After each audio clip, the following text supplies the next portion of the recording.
Chapter 824. Yang Yue wanted to teach Ning Shu a lesson, which was why he found Long Shuangshuang. Long Shuangshuang's father was one of the underground forces in this city. To put it bluntly, he was a gangster. Long Shuangshuang had experienced all sorts of things with her father since she was young. She had a domineering and overbearing personality, and when she met Yang Yue, she felt that Yang Yue was different. Yang Yue was not as immature and reckless as his age. He looked very mature, and Long Shuangshuang had a good impression of him. Yang Yue found her and asked her to help deal with a woman. When she heard that it was a university student, Long Shuangshuang did not take it to heart and casually found a few hoodlums. In the end, she did not expect to lose face in front of Yang Yue. Long Shuangshuang kicked the hoodlum lying on the ground and said angrily, "What are you doing here? Don't you think you're embarrassing yourself?" Scram. The hoodlum's eyes were stung by the pepper spray and they could not open their eyes at all. When they heard Big Sister's voice, they could only support each other and walk away. Long Shuangshuang could not help but cover her face. How embarrassing! Yang Yue, you said to cut the tendons of that woman's hand. I will definitely do such a simple thing for you. Long Shuangshuang promised Yang Yue. Yang Yue was a little angry in his heart. This time, he was not able to teach Chen Jianan a lesson. He had already alerted her, so she would definitely be on guard. It would not be easy to deal with Chen Jianan in the future. Moreover, Chen Jianan had a rich second-generation boyfriend. Seriously, he couldn't even do such a small thing. Were all the people in the underworld useless? Yang Yue had been in the entertainment industry for half his life and was used to all kinds of dark methods. Framing, spreading rumors, stepping on other people's shoulders to get to the top. There were fights everywhere, and some people would gain fame and fortune, while others would never be able to make a comeback. The entertainment industry was a prosperous and chaotic place. It was a big vat of dye. How could a person who fell into the vat be as clean as new and still have the same heart? Kindness and simplicity could not survive. Yang Yue thought that he was not a kind person. It was related to his future and fate. He could not waste such a good card like the search system in his hands. Since he had a second chance in life, he could not let it down. When dealing with enemies, he could not be soft-hearted. Can I ask how this woman offended you? Why is it so troublesome? Just kill her, and I guarantee that the police won't be able to find out. Long Shuangshuang couldn't help but ask Yang Yue. That woman was very beautiful. Could it be that there was something between the two of them, or that the woman had done something wrong to Yang Yue? Yang Yue lightly said, "She's just a bitch, an annoying bitch. This matter is very important to me. Anyway, I won't let her have an easy time. You don't have to take her life, just cripple her hands and tongue." Although he was angry that these hoodlums didn't have any fighting strength, he couldn't show his anger in front of Long Shuangshuang. Long Shuangshuang nodded. It was easy to make a person die, but to make a person live a life worse than death, to torture a person mentally and physically, was torture. Long Shuangshuang had seen everything before, but she admired Yang Yue's character. To achieve great things, one had to use some unconventional methods. Long Shuangshuang hated indecisive people the most, people who claimed to be good people. The sight of it made one lose their appetite. Thank you for your help this time. I'll treat you to a meal. Yang Yue pulled Long Shuangshuang's arm. Ning Shu was hiding not far away, silently chewing on the fried dough sticks. When he heard that Yang Yue wanted to cripple his hands and cut his tongue, he couldn't write anything. Even if he was a reborn person, what could he do? Write with his feet? By the time she finished writing, Yang Yue would have already become famous. Yang Yue's methods were truly ruthless. Ning Shu swallowed the last bite of the fried dough stick, gulped down a cup of soy milk, and threw the cup into the trash can. If you want to cripple me, I'll fucking cripple you first. Seeing Yang Yue and the woman get on the car, Ning Shu wanted to find a taxi to follow them, but in the blink of an eye, the two cars disappeared. Ning Shu gave up on following them and turned to the pharmacy to see if there were any silver needles or something like that. After buying the silver needles from the pharmacy and putting them in his bag, Ning Shu slowly returned to school. He had to strike first. This time it was just a hooligan, but he didn't know who it would be next time.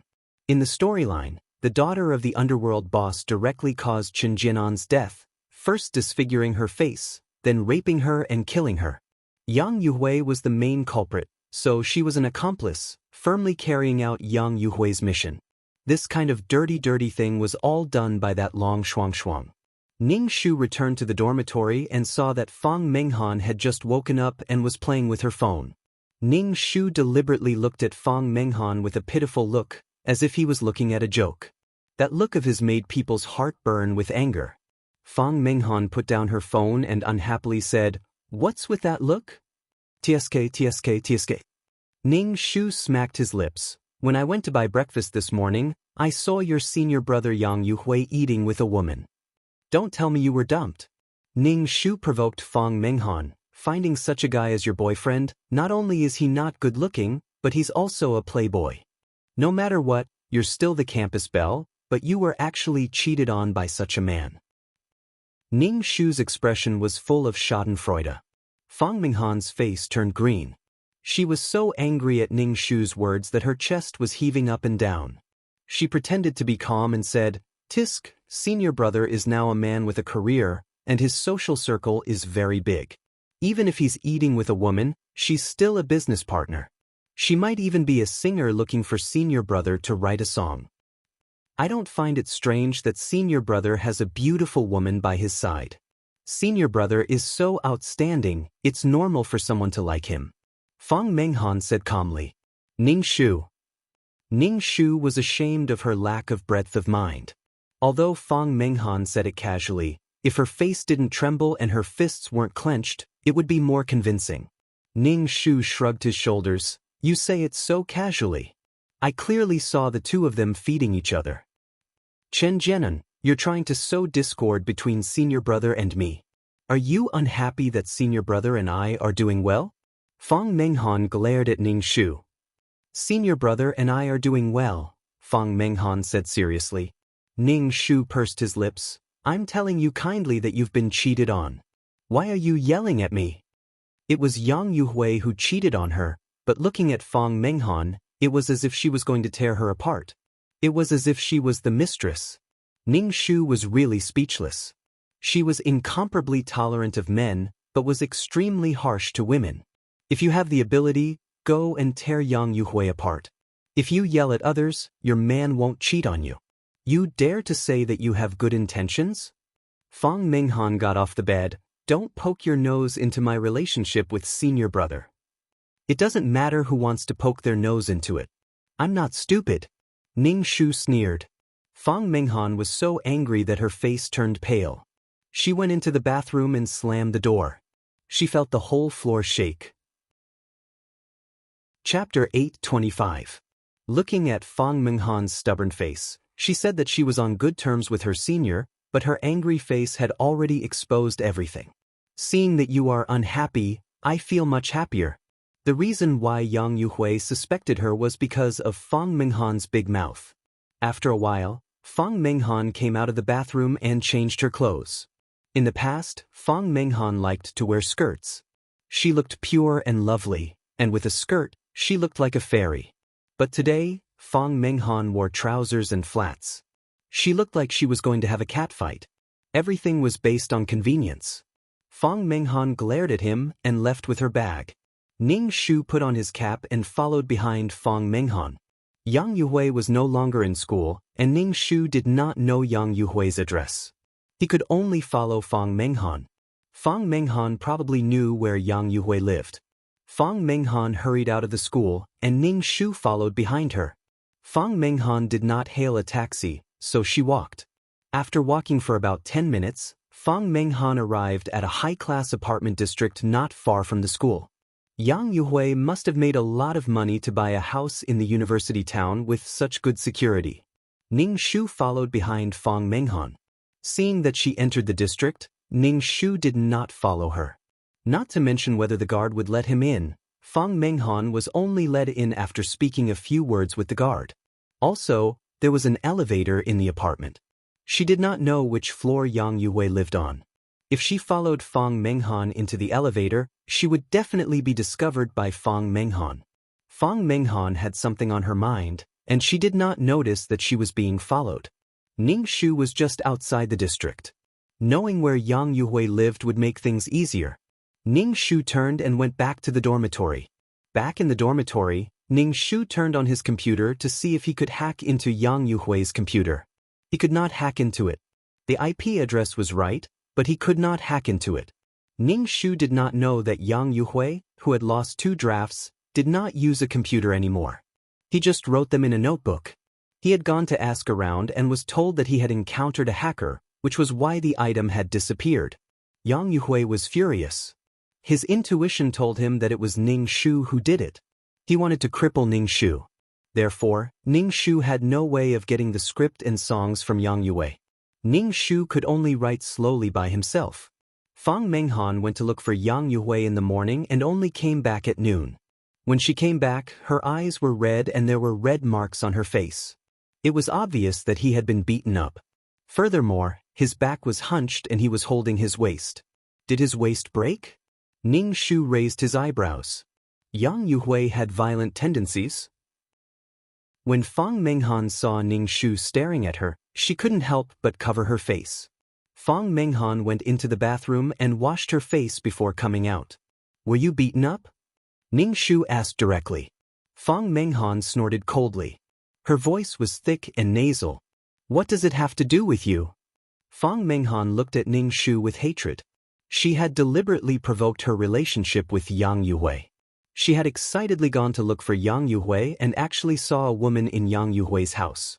Fang Menghan was already angered by Ning Shu's words. Now that she saw a woman, she couldn't suppress the anger in her heart. She quickly walked over and was about to hit Long Shuangshuang. Long Shuangshuang wasn't a little white flower that could be easily beaten up. It was good enough that the man-eating flower didn't bully others. Long Shuangshuang directly grabbed Fang Menghan's hand and threw her over her shoulder. Then she gave Fang Menghan a few slaps. If Yang Yuhui hadn't held her back, Fang Menghan's face would have been even more swollen. Although Fang Menghan was beaten up, it didn't arouse Yang Yuhui's pity. Yang Yuhui only felt irritated. There were many things that were troubling him now, but Fang Menghan was still causing trouble. In Yang Yuhui's heart, nothing was more important than his career. As long as he was successful, he would have women, money, and status. Fang Menghan felt wronged, especially when she saw the proud and arrogant Long Shuangshuang.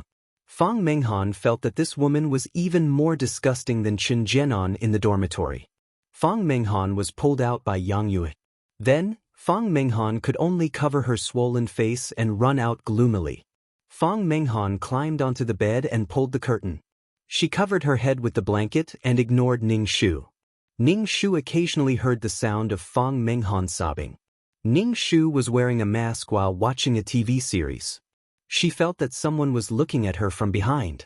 She turned around and saw Fang Menghan looking at her computer through the gap in the curtain. Fang Menghan and Ning Shu's eyes met and immediately covered each other with the curtain. Ning Shu slowly turned her head and rolled her eyes. Why was Fang Menghan peeping at her? Was she spying on her for Yang Yuhui? Ning Shu clicked the mouse and increased the volume of the computer.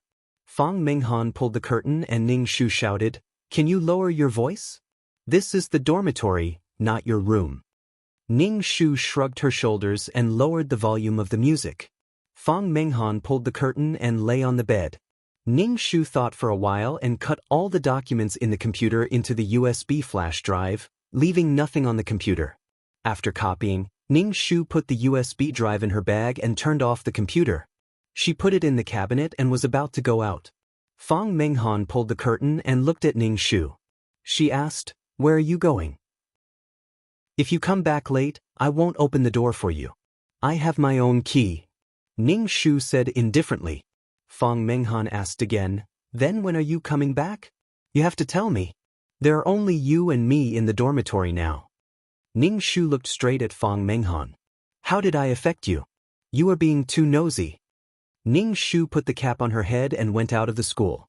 She wandered around the neighborhood where Yang Yuhui lived. She mainly wanted to see where there were surveillance cameras and where it was hidden. For several days, Ning Shu had been investigating the situation. She wore different clothes every time, but she always wore a cap to cover her face. Sometimes she wore invisible high heels, sometimes she wore flat shoes to change her height, sometimes she wore makeup, sometimes she wore no makeup, and sometimes she wore a wig. She naturally had to be careful if she wanted to do something bad. Ning Shu wanted to observe Yang Yuhui's movement pattern and find a suitable place to do it. Ning Shu was a little anxious. Recently, there were some strange people in the school. It was the holidays now, and the university town was open. Ning Shu met a few people. Their eyes were bright and their temples were swollen. They were obviously martial artists. Could these people be sent by Long Shuangshuang? They wanted to cripple her hand and cut her tongue. Ning Shu walked past these people expressionlessly. She wore a wig and heavy makeup. These people might not be able to recognize her. Chapter 8:26. Faced with such a situation, Ning Shu had to act quickly. After a period of observation, Yang Yuhui basically returned to the neighborhood at 11 o'clock at night with the smell of alcohol on his body. Obviously, he was socializing. The current Yang Yuhui did not have the qualifications to be willful. He had not reached the level where he could shake the entertainment industry with a stomp of his feet. Ning Shu hid in a small alley, which was a blind spot for surveillance. Ning Shu was wearing black clothes that reeked of sweat. There was no fragrance on his body and he smelled like a man.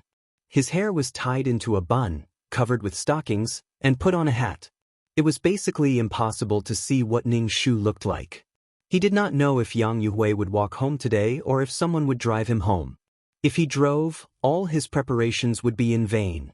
Ning Shu hid himself and waited for Yang Yuhui to pass by. It would be midnight in an hour. There were fewer people on the roadside, and the street lights were silver. Damn, so many mosquitoes. Ning Shu could not help but slap the mosquitoes on his face. He could even bite through his stockings. "Who's there?" A male voice sounded. When Ning Shu heard this voice, he quivered. It was not a waste to feed the mosquitoes in the middle of the night. Yang Yuhui's heart was beating like thunder. An ominous premonition arose in his heart.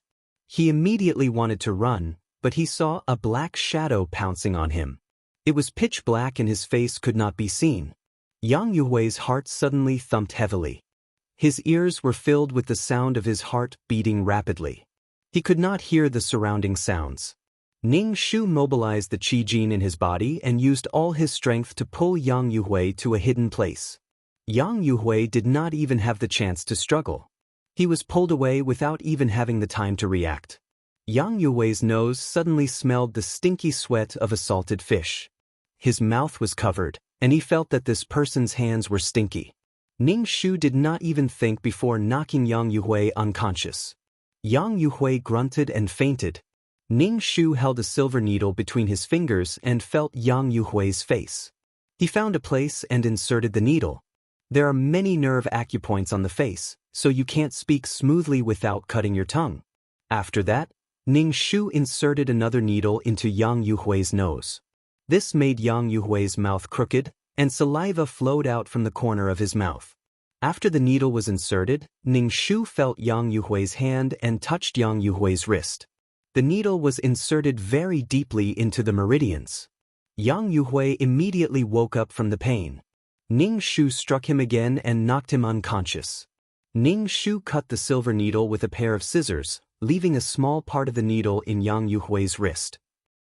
After one hand was done, Ning Shu took out a silver needle and inserted it into the other wrist. Yang Yuhui was awakened by the pain again. His whole body was drenched in sweat and his eyes were dizzy. Ning Shu did not hesitate to knock him unconscious again. He cut the silver needle and inserted it into the wrist. After doing these things, Ning Shu searched Yang Yuhui's wallet. There were only a few small denominations of cash and a bag of bank cards. He found a check. It was too dark to see the amount on it. Ning Shu tore it up. Ning Shu left Yang Yuhui here and went out of the alley. He pressed down his hat and walked away. Ning Shu threw the scissors, silver needle, and other things from the bridge into the river. He took off the stockings on his head and stuffed them into his bag. He could still wear them after washing them. Ning Shu returned to the dormitory. It was already 2 o'clock. Ning Shu was about to go upstairs when a strong light shone on Ning Shu. Ning Shu used his hand to block the strong car lights. Ning Shu saw Li Xinze leaning against the car with his arms crossed. He tilted his head and looked at Ning Shu. What was this guy doing here in the middle of the night? Ning Shu walked over and asked Li Xinze, "Why are you here?" Li Xinze looked down at Ning Shu and said indifferently, "It's so late. Where did you come back from?" Ning Shu was speechless. What should she say?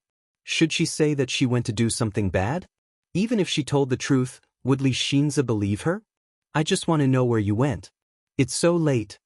Li Xinze walked over to Ning Shu and smelled Ning Shu's scent. "What did you do? What's that smell on you?" Ning Shu cried and threw himself into Li Xinze's arms with a sweaty smell. Li Xinze suddenly felt like he was going to suffocate. Finally, he sighed and hugged Ning Shu.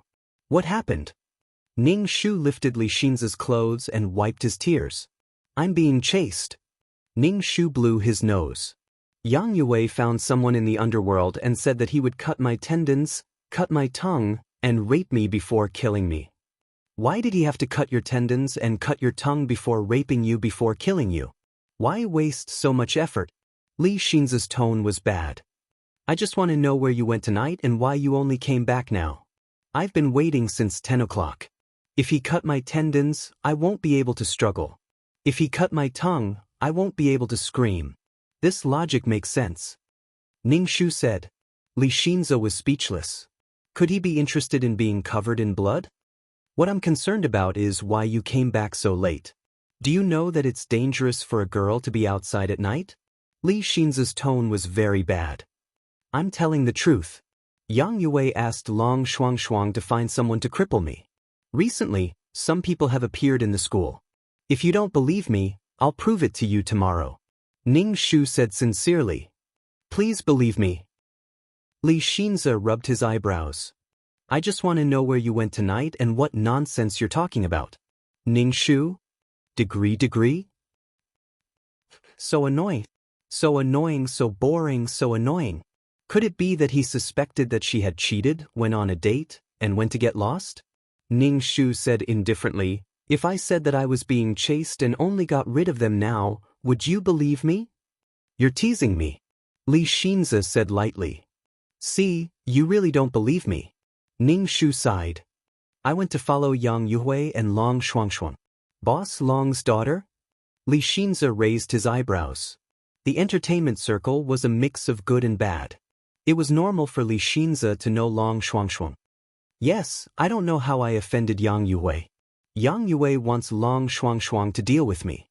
Ning Shu said. "I think Yang Yue is taking revenge on me for rejecting him and making him lose face." Li Xinze rubbed his chin and smelled the smell coming from Ning Shu's body. "I'll come find you tomorrow morning. I must verify this matter." Ning Shu nodded. "I'm going to take a shower. Drive slowly. Call me if you have anything in the future. Don't wait like this. If you have time to wait for someone, you might as well sleep and take care of your body." Ning Shu said lightly. Li Xinze said after a while, "Your phone is turned off." Ning Shu was speechless. Awkward again. Ning Shu smiled and turned to go upstairs. Seeing Li Xinze drive away, Ning Shu let out a sigh of relief. Dealing with Li Xinze was really difficult. Even a hit was not as tiring. Chapter 827. Ning Shu tiptoed into the dormitory. She didn't turn on the lights. She went straight to the bathroom and washed her body clean. She also washed her dirty clothes. "Qin Jianan, are you crazy? You're either playing on the computer or washing clothes at night. Can't you just stop?" Fang Menghan shouted angrily. "Can't you just let me sleep?" Ning Shu ignored Fang Menghan. He hung the clothes on the balcony and started drying his hair with the hairdryer. "Qin Jianan, are you doing this on purpose?" Fang Menghan pulled open the curtain and shouted at Ning Shu with an unfriendly expression. "I can't sleep with my hair wet, can I?" Ning Shu blow-dried her hair and sat cross-legged on the bed to begin her cultivation. While cultivating, he actually fell asleep. Yang Yue, who looked like he had been robbed, slept in the alley for the whole night. When he woke up in the morning, the sun was already high in the sky. Yang Yue suddenly felt uncomfortable all over. First of all, he couldn't close his mouth and saliva flowed out. His neck was sticky. Apparently, The saliva from last night had stained his clothes. Yang Yue felt that his face was itchy, as if there were ants crawling on it. It was very itchy, as if they were crawling on his heart. Yang Yue couldn't help but scratch his face. When he raised his hand, he felt that his wrist was swollen and painful. Yang Yue touched his face with his hand and felt saliva. The corners of his mouth were a little crooked. Yang Yue felt that his hand was very sore.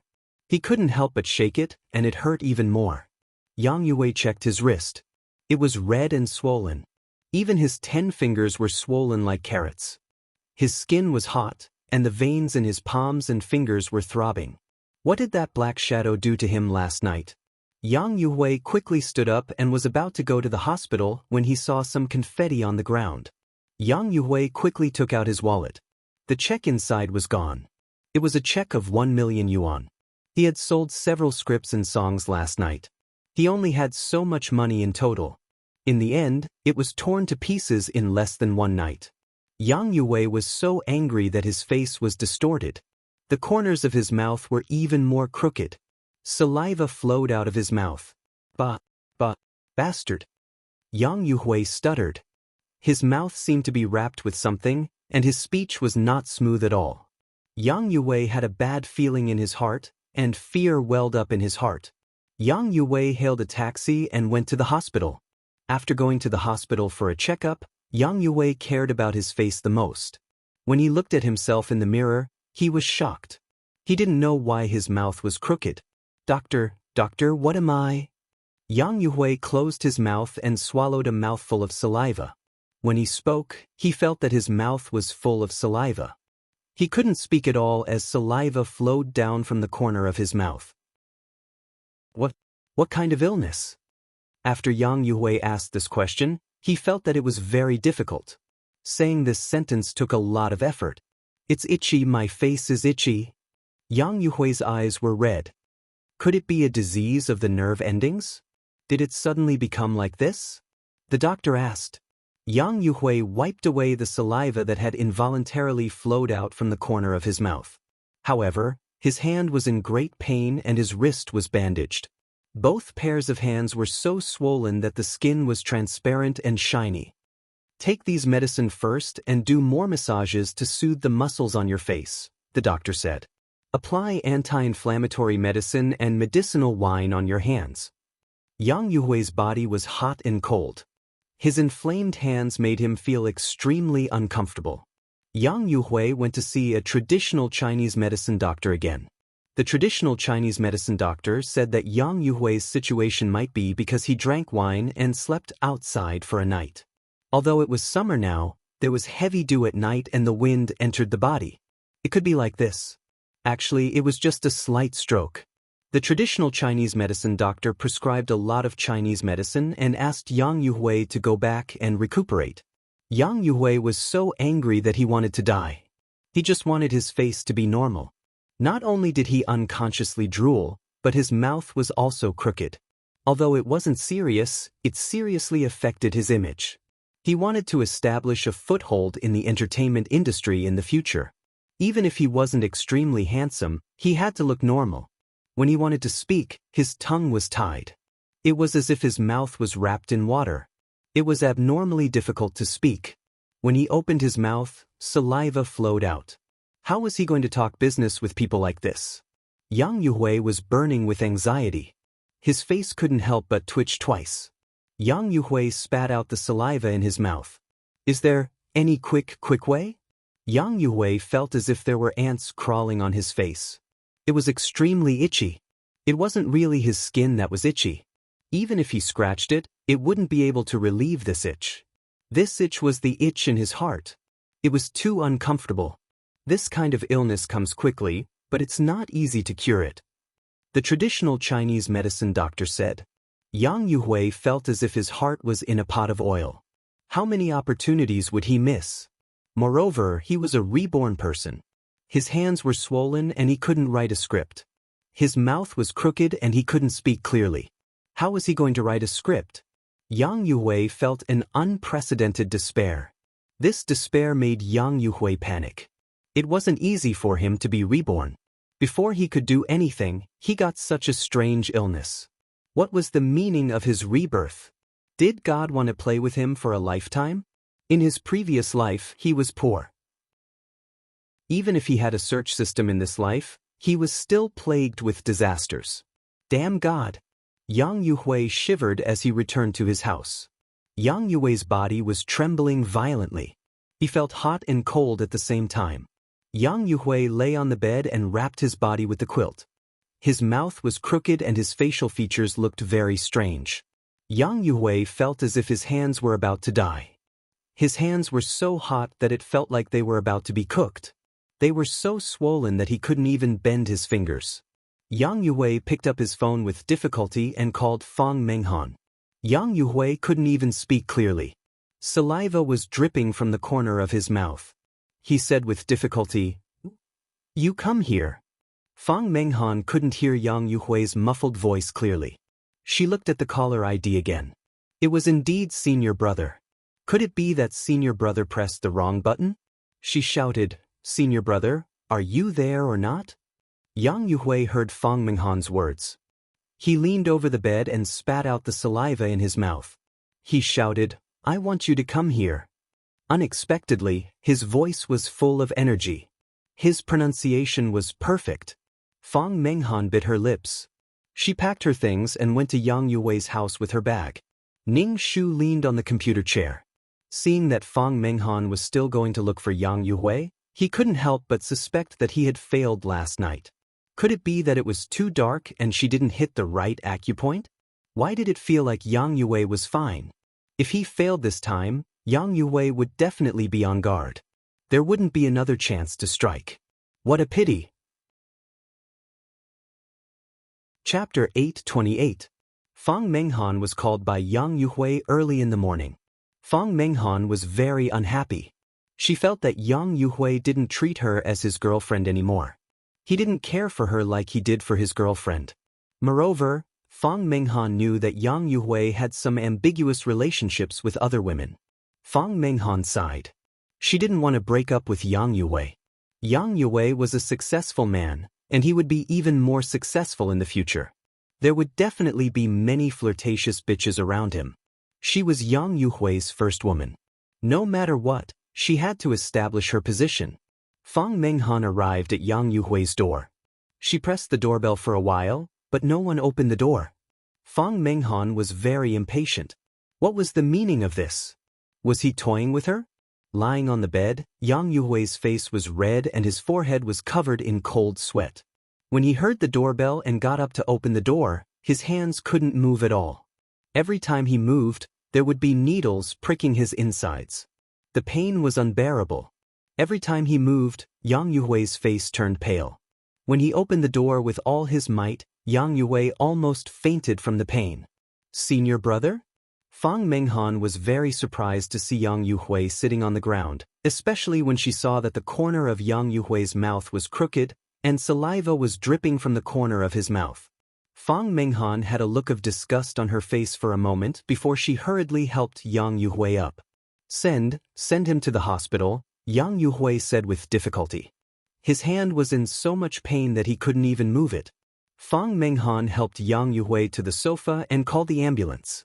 Senior Brother, what's wrong with you?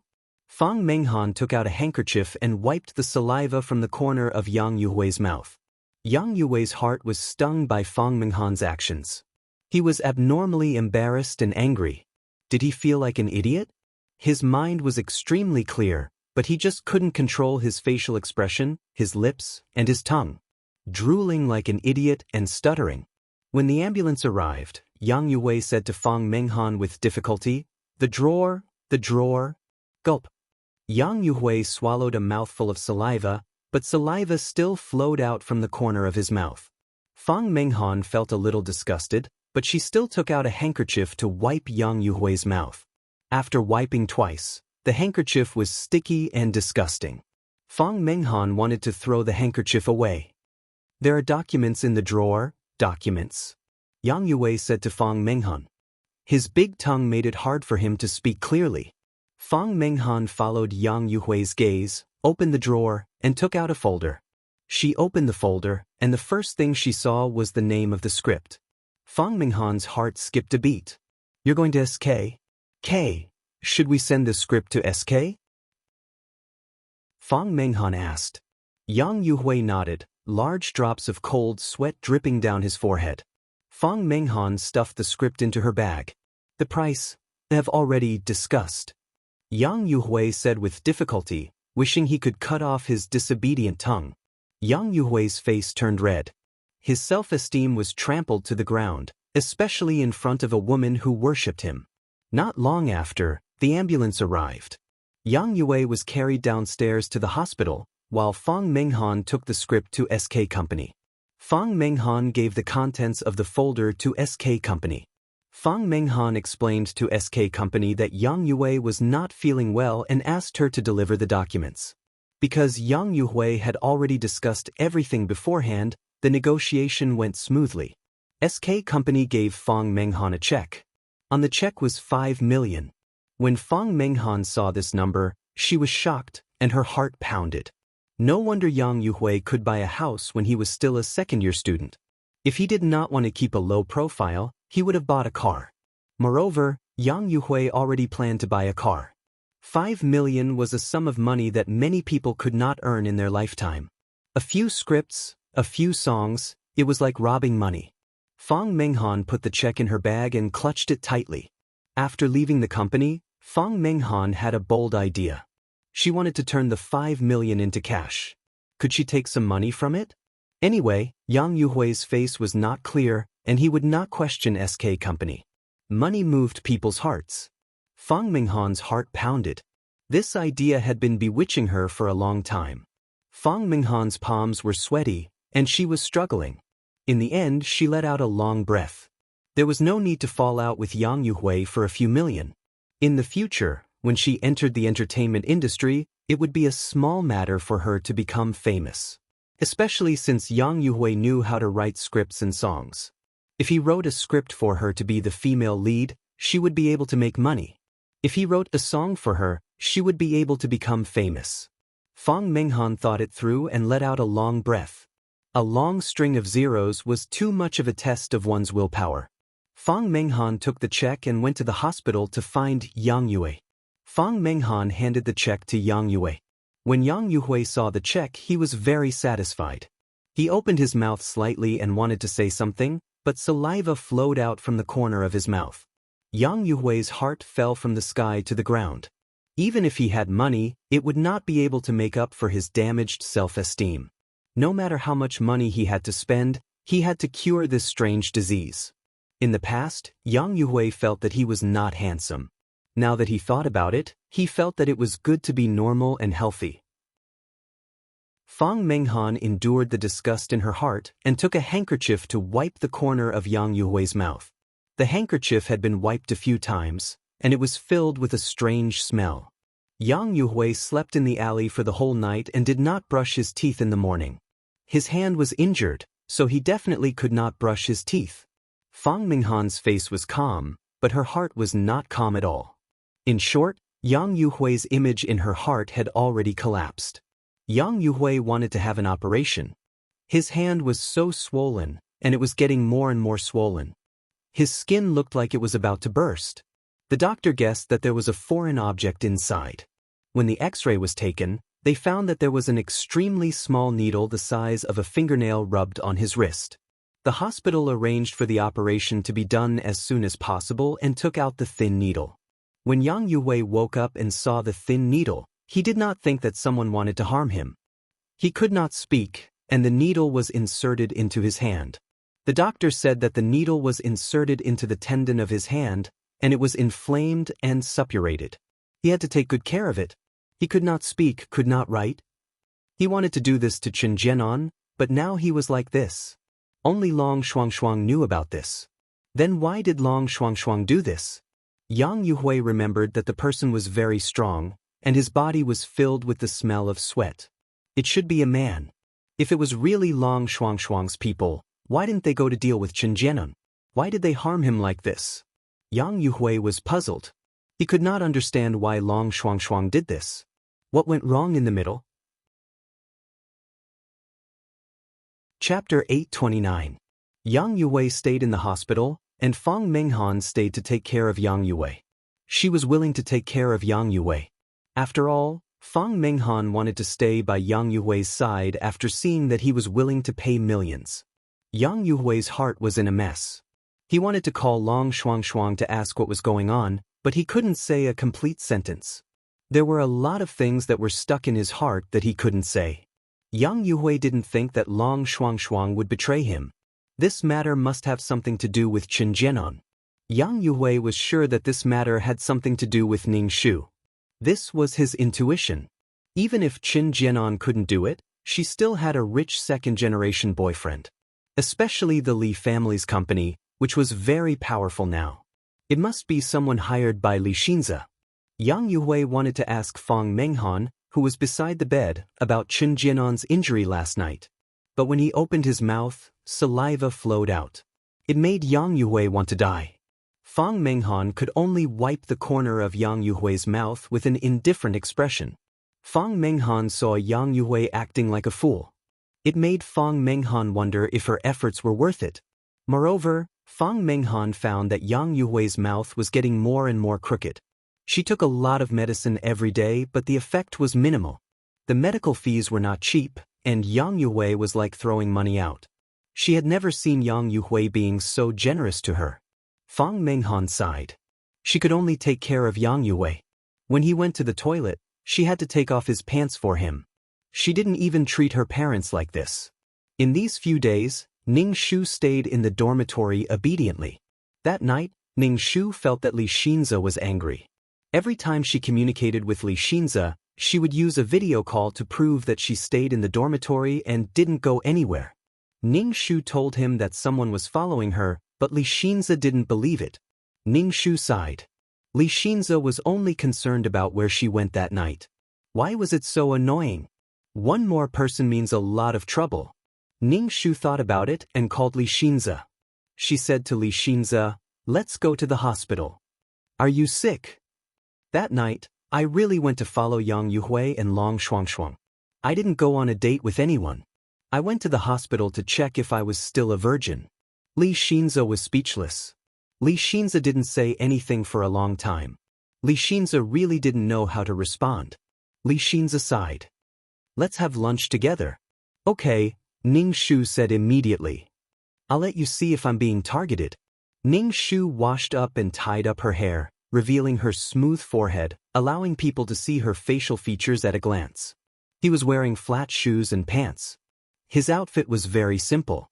Thanks to Qin Jianan's looks, she was pretty even in a simple outfit. At noon, Li Xinze drove to the dormitory. Ning Shu took out 2 bottles of pepper spray and put them in his pocket. Everything was prepared so that he wouldn't feel burdened when running. Ning Shu locked the door and went downstairs. When Li Xinze saw Ning Shu wearing a t-shirt and jeans, he felt that his girlfriend had become more valiant. Her temperament was different.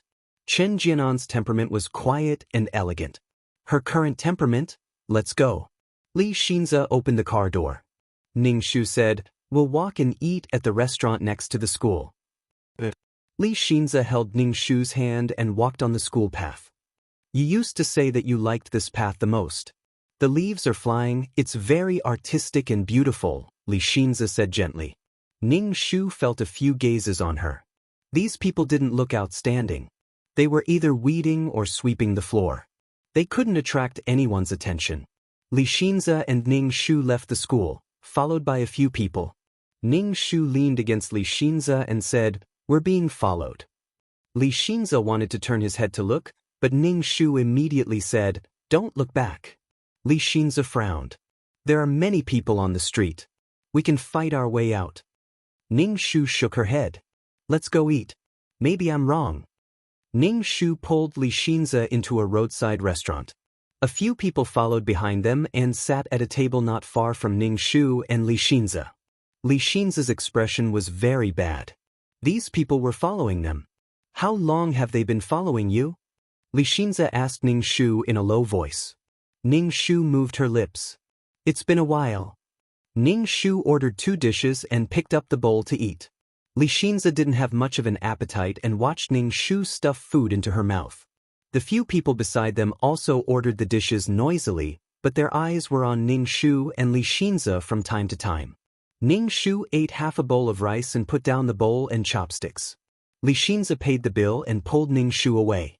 A person deliberately stretched out his foot to block Li Xinzi and Ning Shu's path. Li Xinzi's expression suddenly turned ugly. She directly stepped on the leg that was blocking the aisle. Li Xinzi was not the kind of person who would be bullied. Li Xinzi stepped on the leg, and Ning Shu also stepped on it. Ning Shu's strength was much stronger than Li Xinzi's. When he stepped on it, the sound of bones cracking could be heard. Ouch! The person who was stepped on immediately covered his leg and wailed. What do you mean? Fuck, do you want to fight? Ning Shu pulled Li Xinzi's hand and ran out of the restaurant. A few people ran quickly behind them and chased after Ning Shu and Li Xinzi. They quickly caught up with Ning Shu and Li Xinzi and surrounded them. These people had a vicious and murderous aura. Obviously, their hands were stained with human lives. Why are you running? Keep running. A man said with a fierce look, "You broke my brother's leg and you want to run away? If I don't teach you a lesson today, you won't know how many eyes you have." Do you know who I am? I know Boss Long. Are you sure you want to fight? Li Xinzi coldly said, looking very imposing. What Boss Long? You touched my brother. Even if you know the King of Heaven, I won't let you go. The man's expression was cold. Ning Shu leaned close to Li Xinzi and stuffed a bottle of pepper spray into Li Xinzi's hand. Li Xinzi was stunned for a moment and tightly held the pepper spray. This woman looks good. Brother Hao, will you let us have some fun later? Another man looked up and down at Ning Shu with a wretched look. Don't mention how disgusting it is. Fuck, son of a bitch. Li Xinzi took out the pepper spray and sprayed it into the man's eyes. Ning Shu also quickly sprayed it into the eyes of several people. Ah, hiss! Several people immediately covered their eyes. Tears fell down. Their eyes were burning as if they were going to go blind. Li Xinzi seized the opportunity and violently beat up several people. Ning Shu pulled Li Xinzi and ran back to the school. Chapter 830. Ning Shu held Li Xinzi's hand as they ran through the campus. Ning Shu only stopped when they reached the dormitory. She panted heavily with her hands on her knees. Li Xinzi lay on the ground, his chest heaving up and down violently. After a while, Li Xinzi got up from the ground and looked at Ning Shu. You did it on purpose. You knew someone was following you, but you still walked. You didn't believe me, so I'll let you feel it. Ning Shu said directly. If you suspect anything, you can tell me directly. If you tell me clearly, there won't be any misunderstandings, right? Ning Shu said sincerely. I really didn't do anything wrong to you that night. Li Xinzi, why do I always feel so powerless? I'm not fussing about that. It's just that it's so late and it's not safe for you to be outside alone. You should tell me everything and not be so reckless. Li Xinzi said. Ning Shu immediately said, It's good that there's no misunderstanding. I'll tell you everything in the future. Right? You said you know Boss Long. How are you going to deal with this? Of course I'm going to find Boss Long. Boss Long has a cooperation with the company. There's a TV series that they're co-producing. Li Xinzi's face was serious. We can't just let this go. Long Shuangshuang's father is filming a TV series? Ning Shu was curious. Filming a movie is the fastest way to launder money, and it's a lot of money. Now that the higher-ups are strict, many people have started to go ashore to wash their hands. Just fighting and killing will attract the attention of the higher-ups. Li Xinzi said. Ning Shu nodded. Then I'll leave this matter to you. I'm scared of being followed every day. Li Xinzi was confused. When did you run so fast? I can't even keep up with you. The will to survive, you know? The power that explodes in the face of danger. Ning Shu said seriously. I'm going up. I'm sweating all over. Ning Shu wiped his sweat and said to Li Xinzi, You should go back too. Li Xinzi nodded and drove away. Ning Shu turned and went upstairs. When he reached the dormitory, 2333's voice sounded in his mind. Ning Shu, think of a way to get close to Yang Yue. Why? Yang Yuhui's fate is coming to an end. The system is about to leave him and choose a new host. 2333 said, I want to completely destroy this system now. This was the first time he had heard 2333 speak in such a domineering manner. Is this system harmful to the plane? Ning Shu asked. Of course, this is a type of space that hasn't formed a plane, so there's no way to form laws. It relies on giving all kinds of benefits and conveniences to the host, causing the laws of heaven and earth to tilt more fate to the host, seizing fate and laws of heaven and earth. A parasite-like existence. Ning Shu nodded. Yes, now he had to find Yang Yuhui and completely destroy that system. Only then would this matter be truly resolved. I just need to get close to Yang Yuhui? Ning Shu asked. No, I need to wait for the system to leave the host. Only then can I take the opportunity to attack its data, 2333 said. If I attack directly, it will cause the host to die. Even if Yang Yuhui dies, it doesn't matter, right? Ning Shu said. 2333 said unhappily, I'm just a system. If I cause the death of a person in the mission world, I will be erased, regardless of whether the person deserves to die or not. The reason why we are restricted like this is because we are afraid that the mission takers will use the support system to do things that will harm the plane. Ning Shu comforted 2333, it's okay. I don't rely on you anyway. You don't have to worry about being erased. 2333 get out get out get out? Ning Shu took a shower. The problem now was where should she go to find Yang Yuhui? She didn't know where Fang Menghan went. She hadn't appeared in a long time. She didn't know how Yang Yuhui was now. Why was there no news at all? Could it be that Yang Yuhui was fine? But 2333 said that Yang Yuhui's fate was coming to an end. Where the hell did he go? Ning Shu took the Yurong powder and applied it on her face. She turned on her computer and browsed the entertainment news. The entertainment industry was very lively now.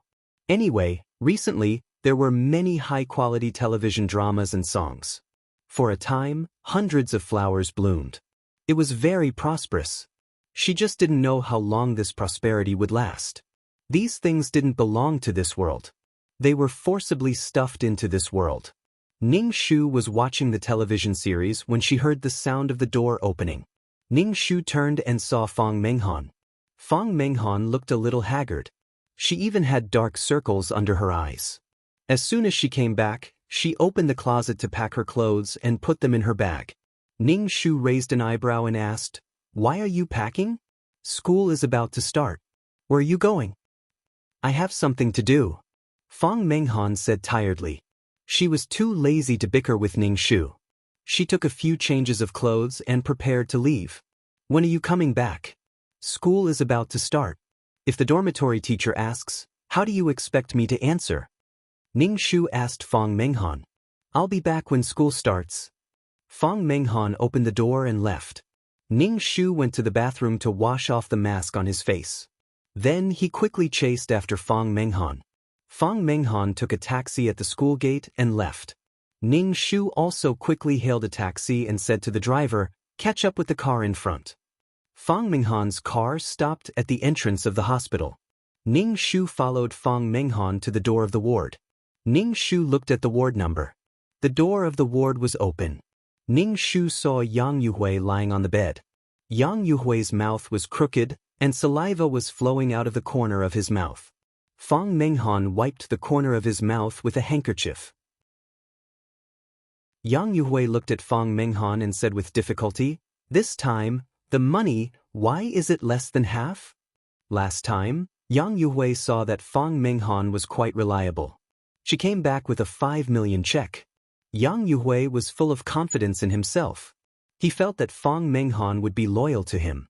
So, he asked Fang Menghan to negotiate with the people in charge of the script in his hand. In advance, Yang Yuhui gave a price. If the price was lower, he would not sell it. However, there were several times when the price was reduced by half, or even less. Fang Menghan's eyes flashed. The company lowered the price very low. I also paid your medical expenses before. Yang Yuhui did not suspect anything. He was angry that these companies took advantage of the situation. When he recovered, he would have enough money to make his own movie. Fang Menghan saw that Yang Yuhui did not pursue the matter. She was relieved.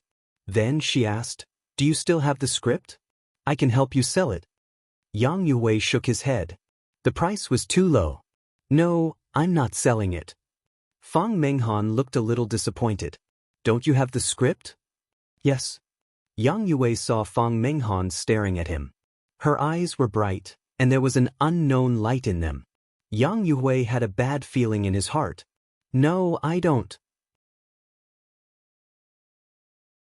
Chapter 8:31. Yang Yuhui wasn't lying. He really didn't have any scripts left. Now, he couldn't speak fluently and couldn't read the system's search results. He couldn't move his hands at all, let alone write or use the computer. Yang Yuhui was about to break down. If he just lay there and wasted time, the script he wrote might become a waste of paper. Another reincarnated person had already sold the script. Yang Yuhui's heart was filled with uneasiness and fear. He was used to relying on the system and success.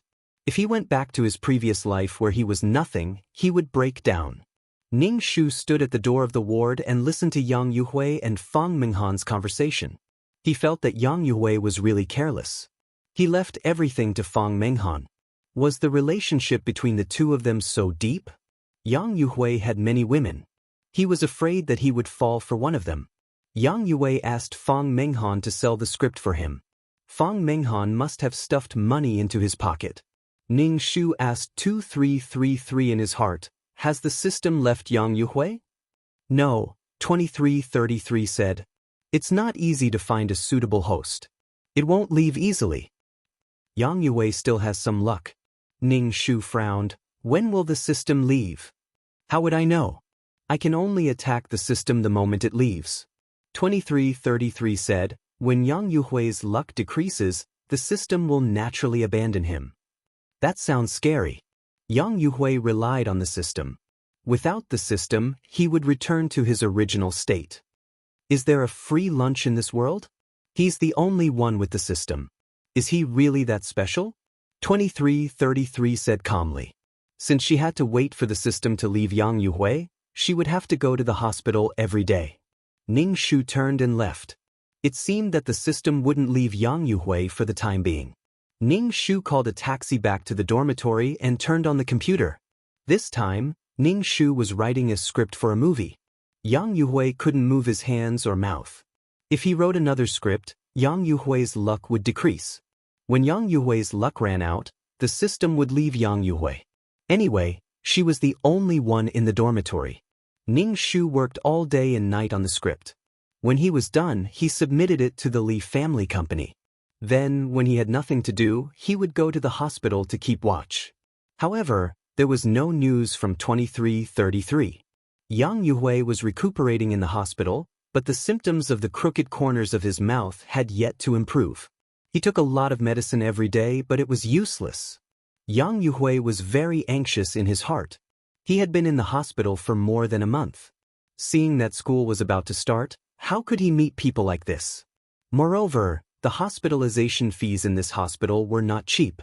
Yang Yuhui stayed in a single room and everything was of the best quality. After a few days, the doctor asked him to pay the fees. Currently, Yang Yuhui did not have any scripts to sell and had no income. Instead, he spent money like water. Fortunately, Fang Menghan was by his side to take care of him. Yang Yuhui struggled to say to Fang Menghan, wait for me, I'll write a song for you." Fang Menghan took a handkerchief and wiped the saliva from the corner of his mouth. She said reluctantly, "Go, don't be in a hurry. Let your body recover first. Your situation is not good." "I don't think you're really sick," Fang Menghan said. Yang Yuhui looked at Fang Menghan. "Maybe you've provoked something unclean or been cursed by someone. Otherwise, why is there no effect after taking so many medicines?" Fang Menghan said. Could it be like this?" Yang Yuhui said anxiously. "Maybe someone hates you and cursed you? Or maybe you've encountered something unclean. Senior brother, I think you should find someone who knows metaphysics to come and take a look," Fang Menghan suggested. Yang Yuhui seemed to see a new hope. but he did not know anyone who was proficient in metaphysics. Senior brother, I know a Taoist priest. He's the Taoist priest in my hometown. This Taoist priest is very skilled in metaphysics. People in my hometown go to him for everything, Fang Menghan said. But Fang Menghan's face showed that she was in a dilemma. What's wrong? Yang Yuhui was agitated. The corner of his mouth was even more crooked, and his saliva flowed down. Fang Menghan frowned. Her eyes flashed with disgust. She took a handkerchief and wiped the corner of Yang Yuhui's mouth. Yang Yuhui stared at Fang Menghan. Fang Menghan said helplessly, "It's just that the Taoist priest usually doesn't come out. The Taoist priest doesn't care about the matters of the mortal world. He only wants to cultivate." Yang Yuhui's eyes were filled with doubt. Cultivate? Become an immortal? Seeing the doubt in Yang Yuhui's eyes, Fang Menghan said calmly, "We can find other Taoists to come and take a look. If there's really something, we can ask the Taoist priest to come and take it." Yang Yuhui thought for a moment and nodded in agreement. More options meant more hope. "Senior brother, I'll go and contact the Taoist priest?" Yang Yuhui nodded. Fang Menghan turned around with a smile on her face. She took her bag and left the ward. Ning Shu hid outside the ward. When he heard the conversation between Yang Yuhui and Fang Menghan, he couldn't help but laugh. Fang Menghan wanted to cheat Yang Yuhui of his money? Ning Shu was watching a good show. When he was successful, he was chased by tens of thousands of people. When he was down, his woman wanted to step on him and take advantage of him. It seemed that Fang Menghan didn't love Yang Yuhui that much. Yang Yuhui's protagonist aura had weakened. His attractiveness to women had also decreased. Yang Yuhui was able to gain the favor of all kinds of outstanding women because of his success. If Yang Yuhui was mediocre, these women wouldn't have interacted with him at all. The strong had more resources. Beauty was also a kind of resource. How could the mediocre Yang Yuhui have the qualifications to protect such a resource? The current Yang Yuhui was very unbearable. He was almost like a cripple. If it wasn't for the fact that she had some money, Fang Menghan wouldn't have taken care of Yang Yuhui like this. He was drooling like a fool.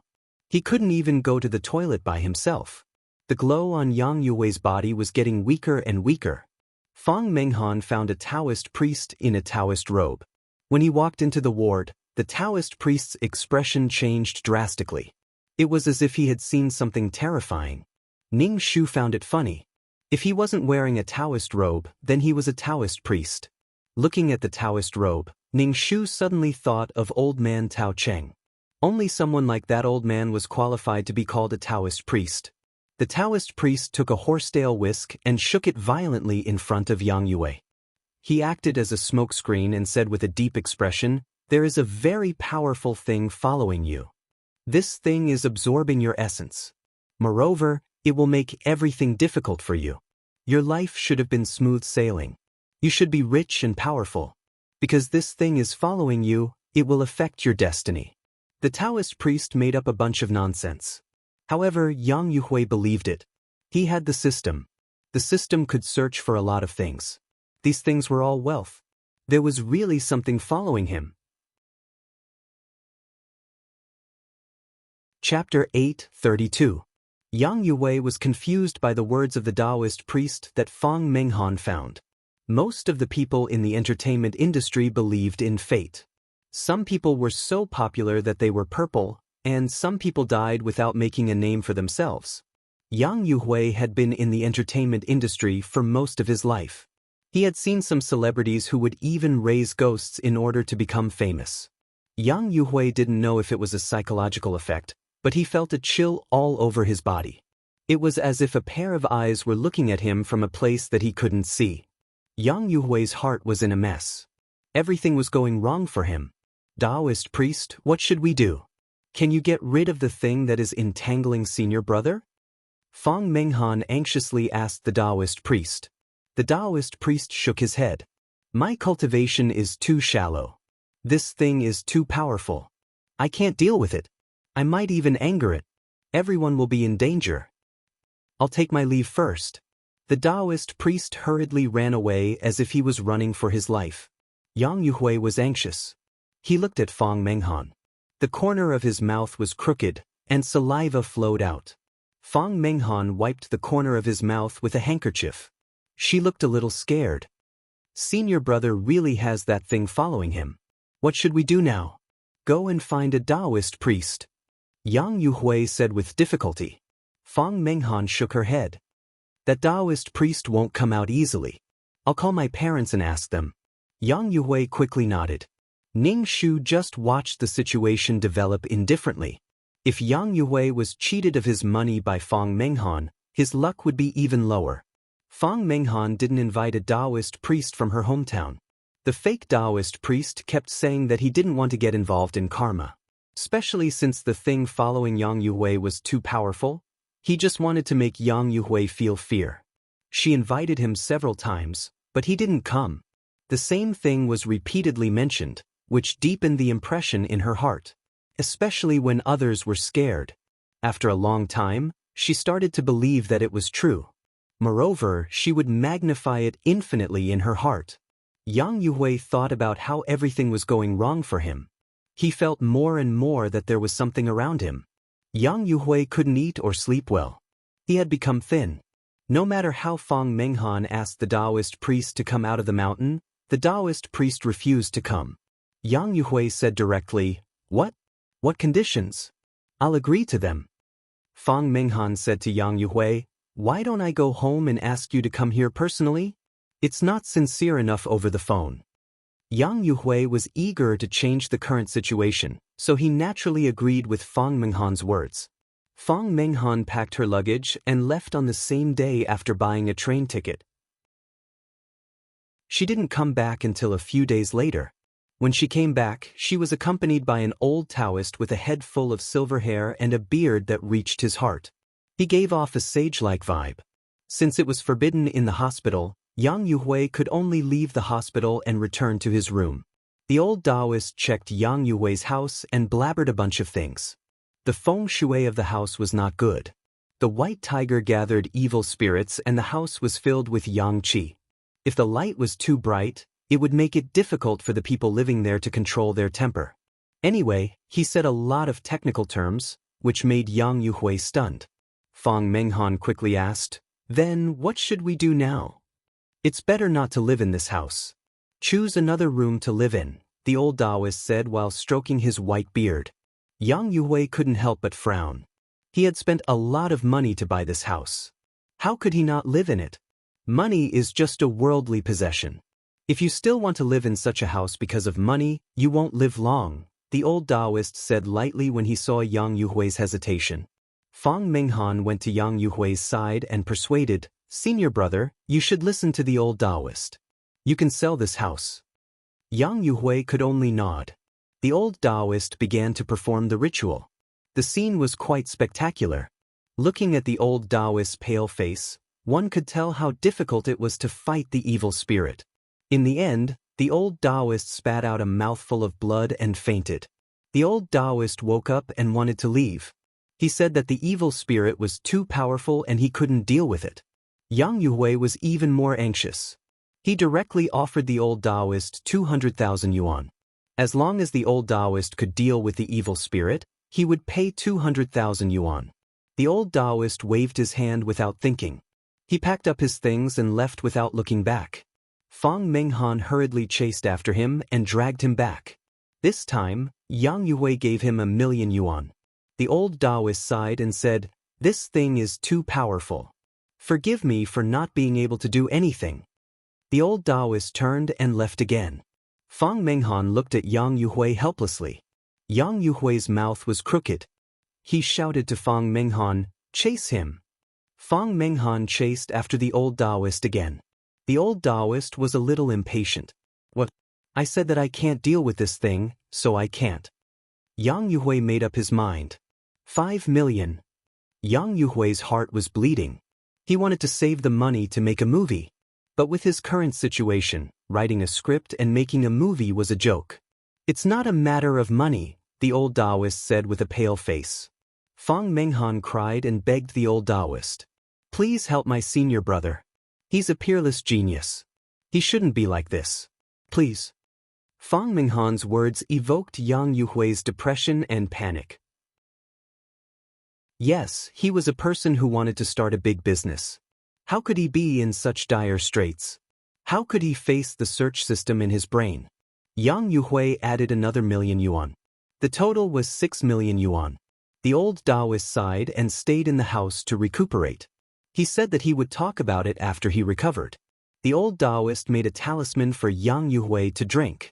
After a long and difficult exorcism, the old Taoist finally drove the ghost away. The old Taoist took the 6,000,000 yuan from Yang Yuhui and left. Before he left, he even asked Yang Yuhui to sell the house.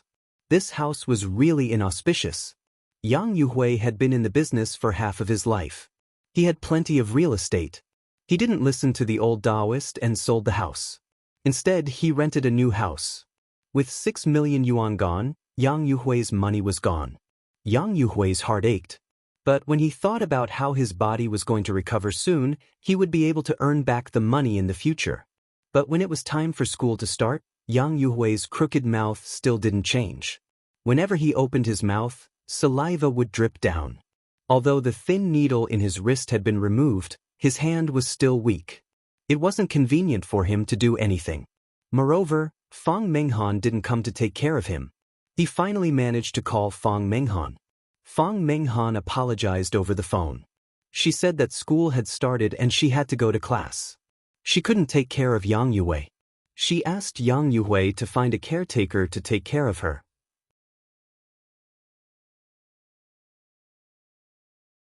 Chapter 8:33. Yang Yuhui listened to Fang Menghan's excuses and instantly realized that he had been deceived. Fang Menghan was the one who suggested that there was something dirty around him. Fang Menghan was also the one who found the Taoist priest. 6,000,000. 6,000,000. Fang Menghan was a bitch.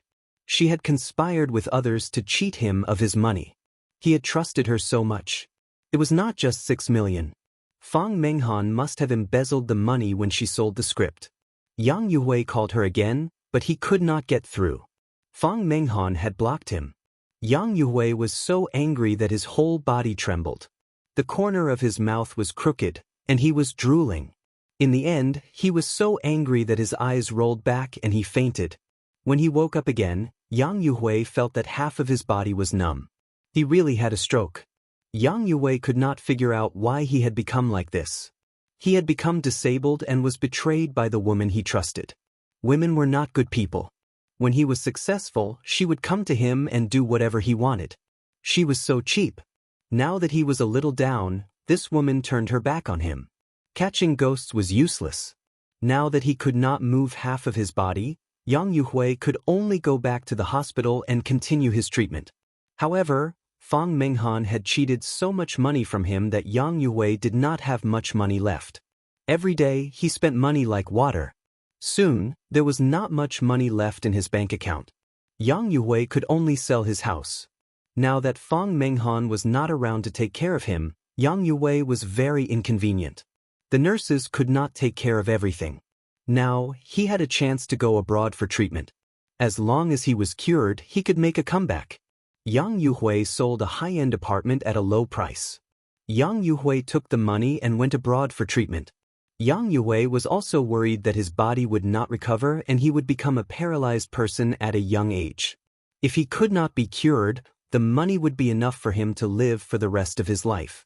However, he was not satisfied. He had a mountain of gold, but he could not use it. He was not satisfied that he would be paralyzed for the rest of his life. He had already enjoyed the admiration of others and the taste of success. If he suddenly lost it, Yang Yuhui was not satisfied. He was not satisfied. As long as he was cured, he could definitely make a comeback. Therefore, Yang Yuhui took the money from the house and went abroad for treatment. Ning Shu, who was at school, realized that Yang Yuhui had disappeared again. She wanted to get closer to Yang Yuhui so that 2333 could destroy the system. On the other hand, Fang Menghan, who lived in the same dormitory, had a few more branded bags and a lot of branded clothes. She was all smiles every day and didn't care about Yang Yuhui at all. Ning Shu just smiled. In the plot, The female lead who was loyal to Yang Yue was now plotting against her own boyfriend. She was trying to take advantage of her boyfriend. Ning Shu raised his eyebrows and asked, "Your clothes and bags are the latest and quite expensive. Did Yang Yue buy them for you?" "No, I bought it myself. Am I the kind of person who would ask my boyfriend for money?" Fang Menghan said with a straight face. Ning Shu was speechless. He didn't want her, he was lying to her. This was a game of badger. Ning Shu pursed her lips. "Girl, I have a video of you playing badger in my hands." It included the video of him splitting the money with the Taoist priest. Fang Menghan didn't mess with her. If she messed with her and this video was leaked, Fang Menghan might be banned from the entertainment industry before she even debuted. This was a weapon with great lethality. Ning Shu didn't think of making this video public. Fang Menghan didn't want to talk about branded clothes. Instead, Ning Shu asked, "Your boyfriend doesn't come to school now. He's only in his 3rd year." Ning Shu asked, "Why doesn't Yang Yue come to school? He's only in his 2nd year." "It's boring talking to you." Fang Menghan took her bag and went to class. Ning Shu was speechless. Where should he go to find Yang Yue now? Ning Shu took his books and went to class. Anyway, he didn't need to write a script now. He just wanted to enjoy his university life. Of course, it would be better if he didn't have Li Xinze as a boyfriend. Every day, he would call and text Li Xinze as if it was his daily routine. Ning Shu just wanted to find Yang Yue as soon as possible and leave this world. If this continued, Ning Shu felt that he would have to break up with her. Feelings were very sensitive. Whether the other party loved him or not, he could feel it. Being in love was a feeling. The feeling of their souls intertwining. He just hoped that Li Xinze wouldn't break up with him before he left. Ning Shu asked 2333, "Can you locate Yang Yue's location?" 2333 said directly. "Then what's the use of you?" Ning Shu said indifferently, "I've thought about it, but I can't figure out what you can do." "I already said that I'm a support system." 2333 said. "You're the mission enforcer. You're the leader. Why do you have to rely on me for everything? Are you the mission enforcer or am I the mission enforcer?" 2333 said angrily. "Oh, what a useless system. Then where should I go to find Yang Yue? I can't just run around the world." Ning Shu said angrily, "Everything is for the mission. There's no need to waste time on this kind of thing. Why don't you start locating the location system? 500,000 points and 5 merit points. Fuck, you're robbing me. 500,000 points and 5 merit points? Why don't you just go die?" Ning Shu was willing to pay 500,000 points, but the 5 merit points made Ning Shu's heart ache. Sometimes she didn't have any merit points in a world. How could a location system be so expensive? Do you want to exchange? In the future, you can locate whoever you want. It's very convenient. Only 500,000 points and 5 merit points. 2333 said enticingly. Ning Shu smiled. Even if she was being cheated until she wanted to cry, she still had to smile and curse. Exchange. Loading the location system, please wait. Ning Shu held his chin and looked at the professor on the podium. Suddenly, his phone vibrated. Ning Shu took out his phone. It was a message from Li Xinze. The content of the message was that he would come to pick her up for lunch. He had something to tell her. When Ning Shu saw that Li Xinze had something to say to him, he suddenly had a bad feeling. So serious, could it be that he wanted to break up with her? Damn it. At noon, Li Xinze drove to the school gate to pick up Ning Shu. He called Ning Shu and asked her to come quickly. Ning Shu changed into a dress, put on high heels, and put on some lipstick to make her complexion look better. She dawdled to the school gate. Ning Shu smiled and looked at Li Xinze. Li Xinze looked at Ning Shu from head to toe, opened the car door and said, "Get in." Li Xinze took Ning Shu to a high-class Western restaurant. There were candles on the table, a lace tablecloth, and bright red roses in a vase. Li Xinze pulled out a chair for Ning Shu. Ning Shu kept smiling. So gentlemanly, it shouldn't be about breaking up, right? Chapter 8:34. Li Xinze took out a rose and handed it over to Ning Shu. Ning Shu quickly took it, smelled it and said, "It smells so good. It smells so good." Li Xinza ordered 2 steaks, and the 2 of them ate quietly facing each other. Ning Shu looked at Li Xinza from time to time, and seeing that Li Xinza was about to speak, Ning Shu took the lead and said, "How did you deal with Long Shuangshuang's matter?" "I can still deal with it like this." Li Xinza put down his knife and fork and wiped his mouth. "As long as I tell Long Shuangshuang's father, it won't be Long Shuangshuang's turn to mess around." Ning Shu nodded. There was indeed no one following her recently, and now that school had started, it was not easy for some strange people to sneak into the school. Li Xinza looked at Ning Shu and muttered to himself for a moment. He wanted to speak, but was interrupted by Ning Shu. What if Long Shuangshuang finds someone else? That won't happen. For the cooperation of the 2 companies, Boss Long won't let her mess around. Furthermore, if Long Shuangshuang wants to inherit the Long family, she won't mess around like this. She still has more than 10 brothers who want to inherit the Long family. More than 10 brothers? Ning Shu was a little surprised. Li Xinza said indifferently, "This is only the elder brother. There are still many younger brothers below, and Boss Long has many mistresses. Every child has the right to inherit. It depends on who has the ability to do so." Li Xinza said with a calm expression. Boss Long was really good at giving birth. He had a lot of illegitimate children. In the plot, it seemed like Long Shuangshuang took over the Long family in the end. With Yang Yuhui's help, Yang Yuhui's luck soared to the sky, and as Yang Yuhui's woman, Long Shuangshuang naturally had luck on her body. Right now, Yang Yuhui was too busy to take care of himself, so he naturally wouldn't pay attention to Long Shuangshuang, who was trapped in the Long family struggle. "Since he won't come looking for me, then I'm relieved." Ning Shu heaved a sigh of relief. "And, Jin, and I think, Ning Shu, Yang Yuhui is nearby." 2333's voice sounded in Ning Shu's mind. Ning Shu quickly stood up and said to Li Xinza, "I have something to do. I'll leave first." "Jin, wait. Hey." Li Xinza whispered to Ning Shu. "I'll be back soon." Ning Shu turned and ran out of the restaurant. He asked 2333, "Which direction did he go?" "Turn left in front," 2333 said. "Hurry up." Ning Shu quickly ran in the direction 2333 told her. She took off her high heels and ran in that direction. Ning Shu quickly caught up with Yang Yuhui. Yang Yuhui sat in a wheelchair and entered a residential area.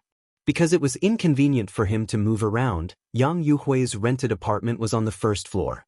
Yang Yuhui pushed the wheelchair into the apartment with difficulty. Just opening a door took a lot of effort from Yang Yuhui. Although his hands were no longer swollen, they were still weak and powerless. Half of his body was still numb. Right now, Yang Yuhui didn't dare to appear in front of anyone. Even Yang Yuhui himself was disgusted with his current appearance. He didn't even dare to look at other people's eyes. Disdainful and strange looks. Not everyone could bear the loss of falling from a high position. Yang Yuhui even wanted to kill himself. Whenever he spoke, saliva would drip from the corner of his mouth. His hands were weak and half of his body was numb from the stroke. He used the money to buy the apartment to go abroad for treatment.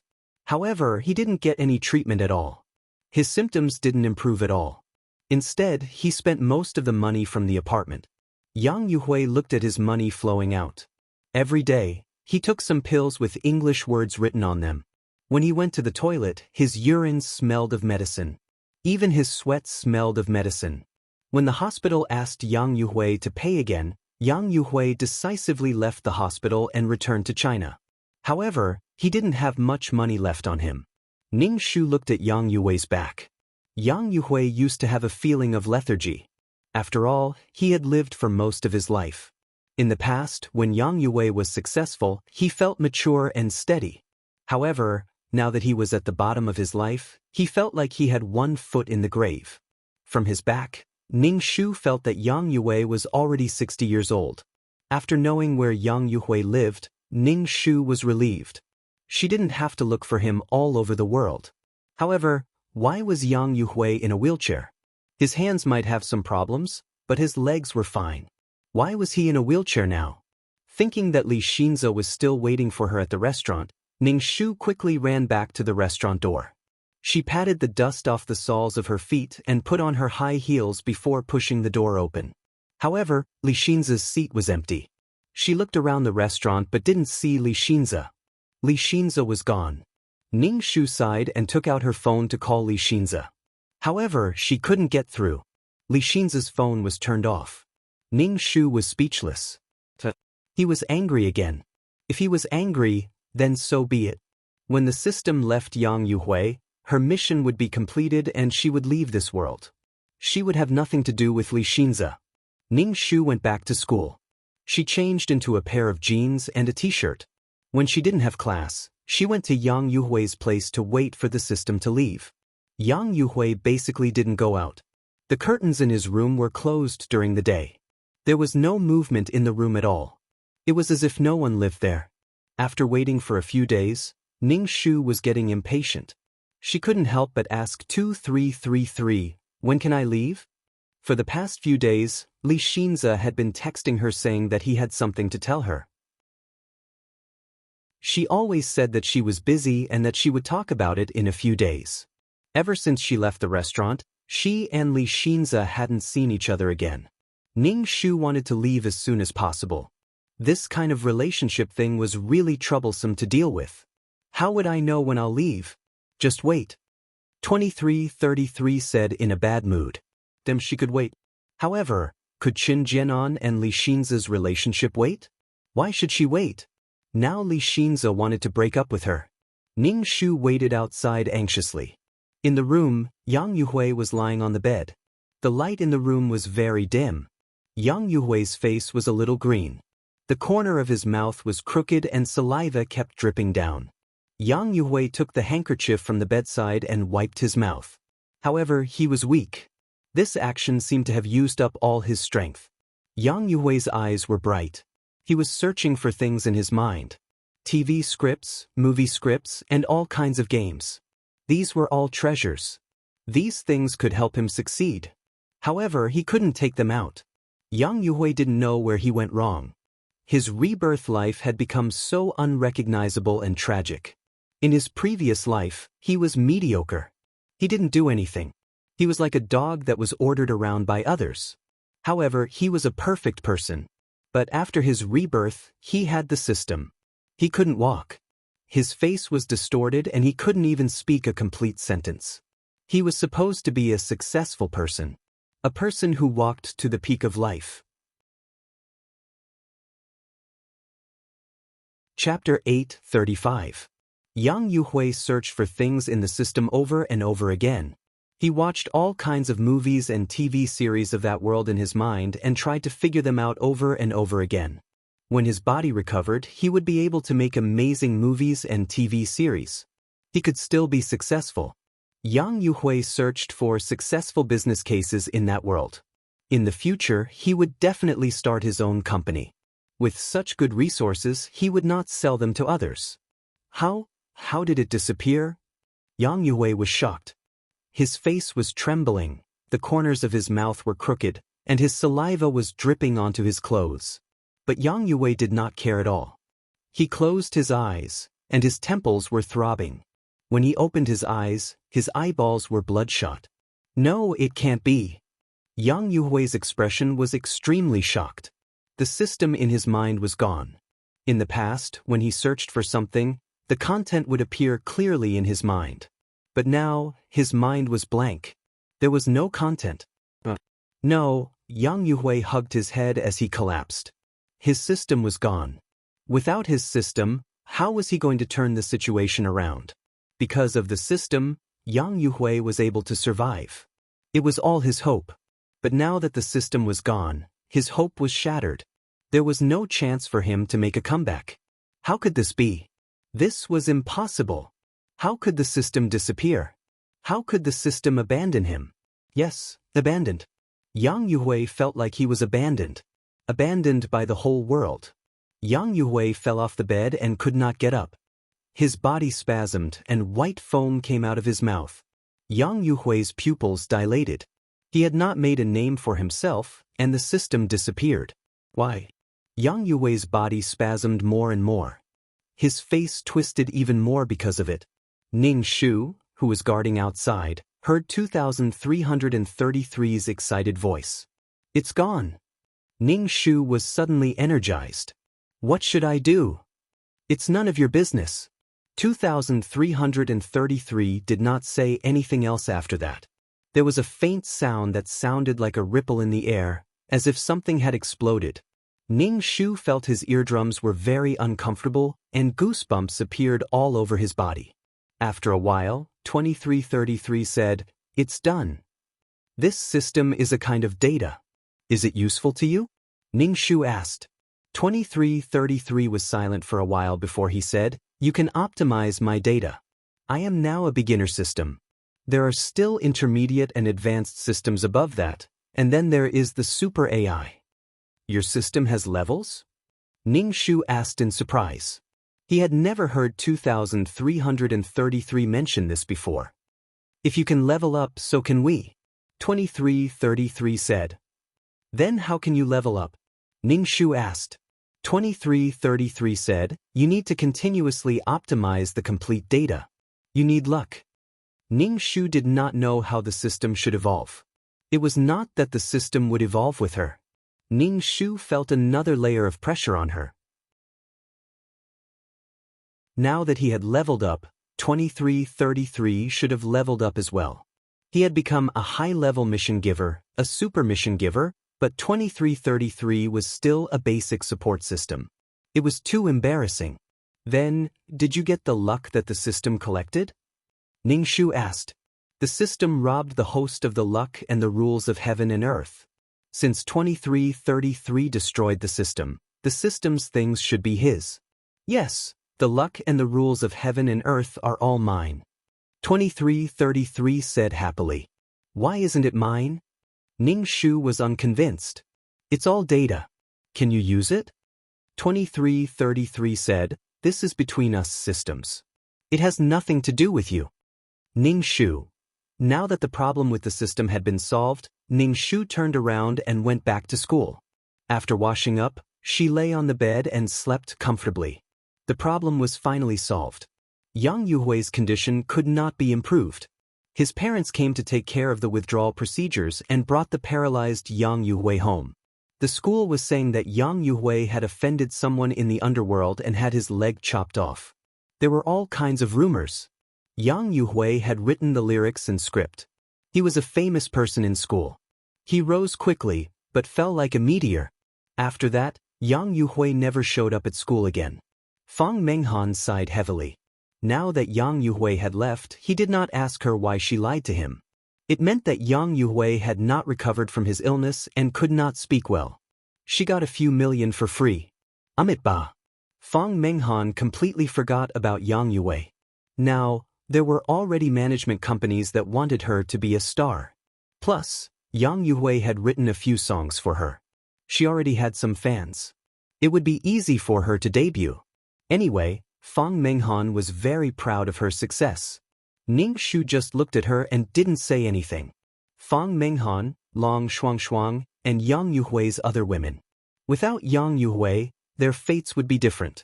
They would not encounter any problems.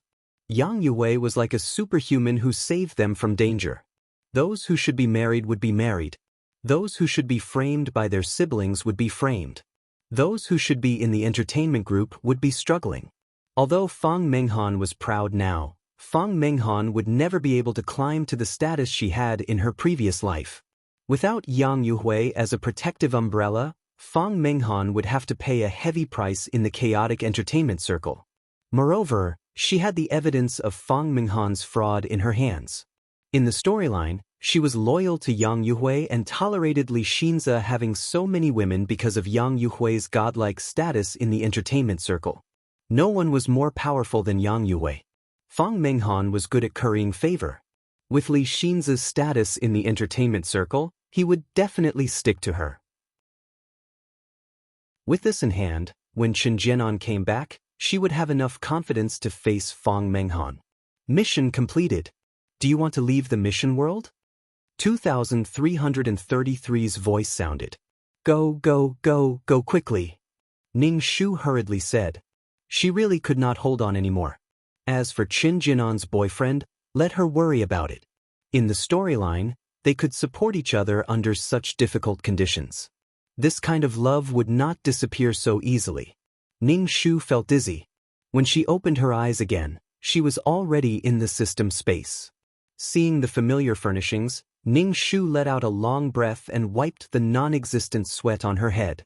It was finally over. Facing Qin Jinan's boyfriend made Ning Shu feel more uncomfortable than facing a scumbag.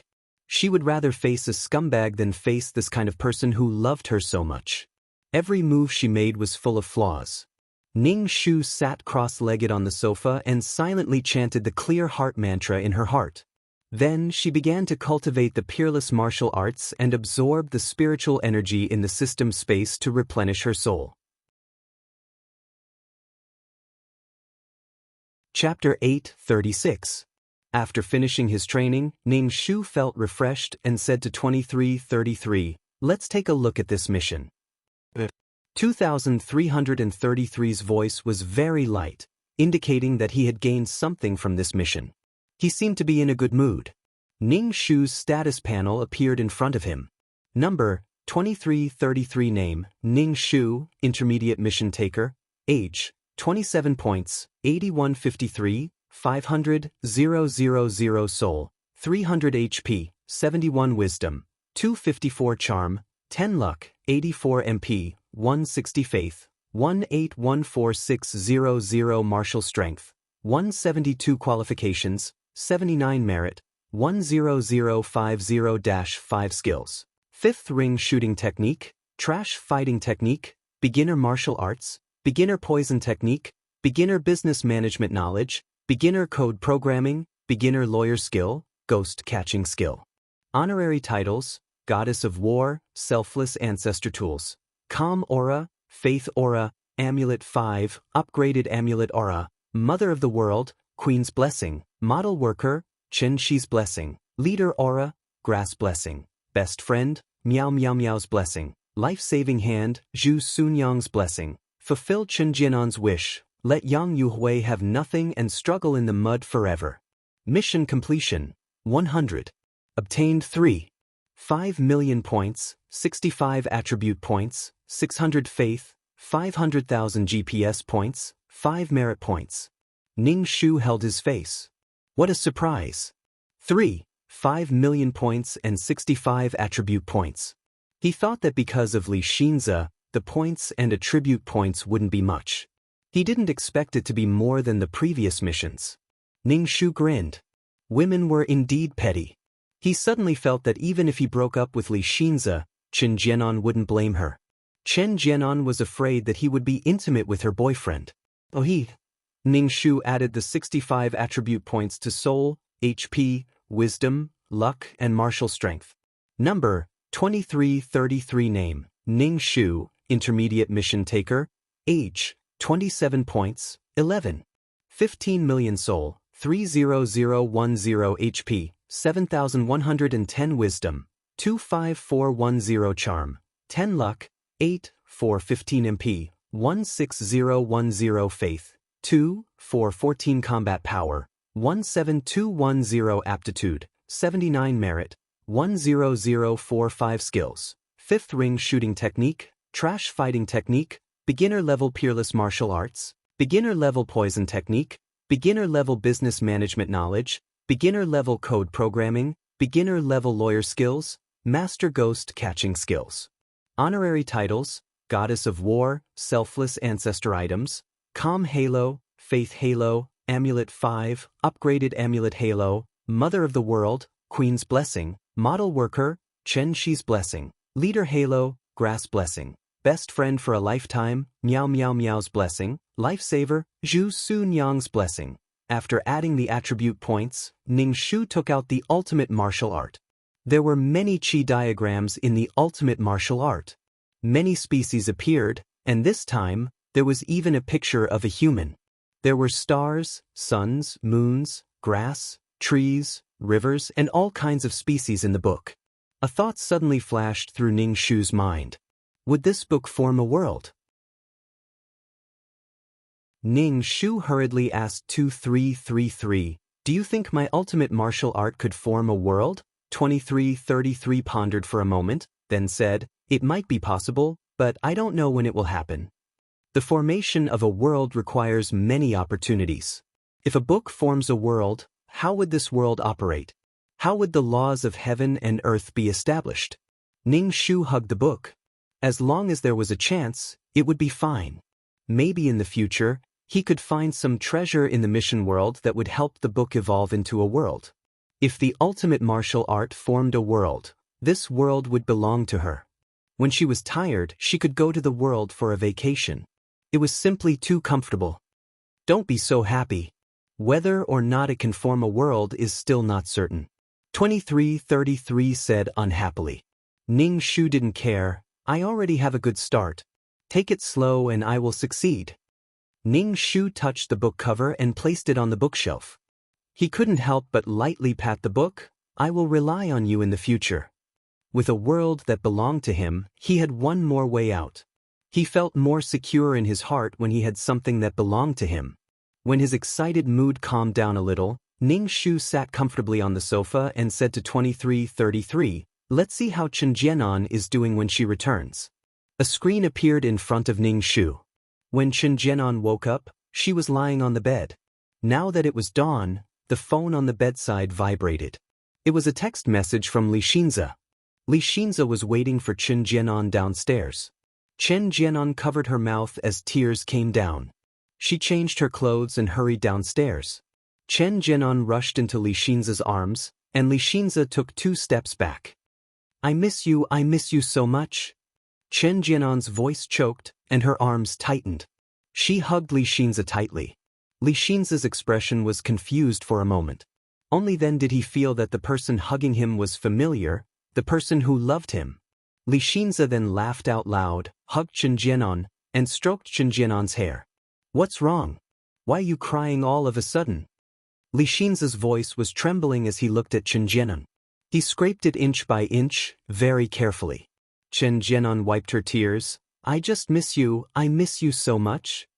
"That's great." Li Xinze held Chen Jianan's hand and swallowed the words of breaking up. This was the person he loved.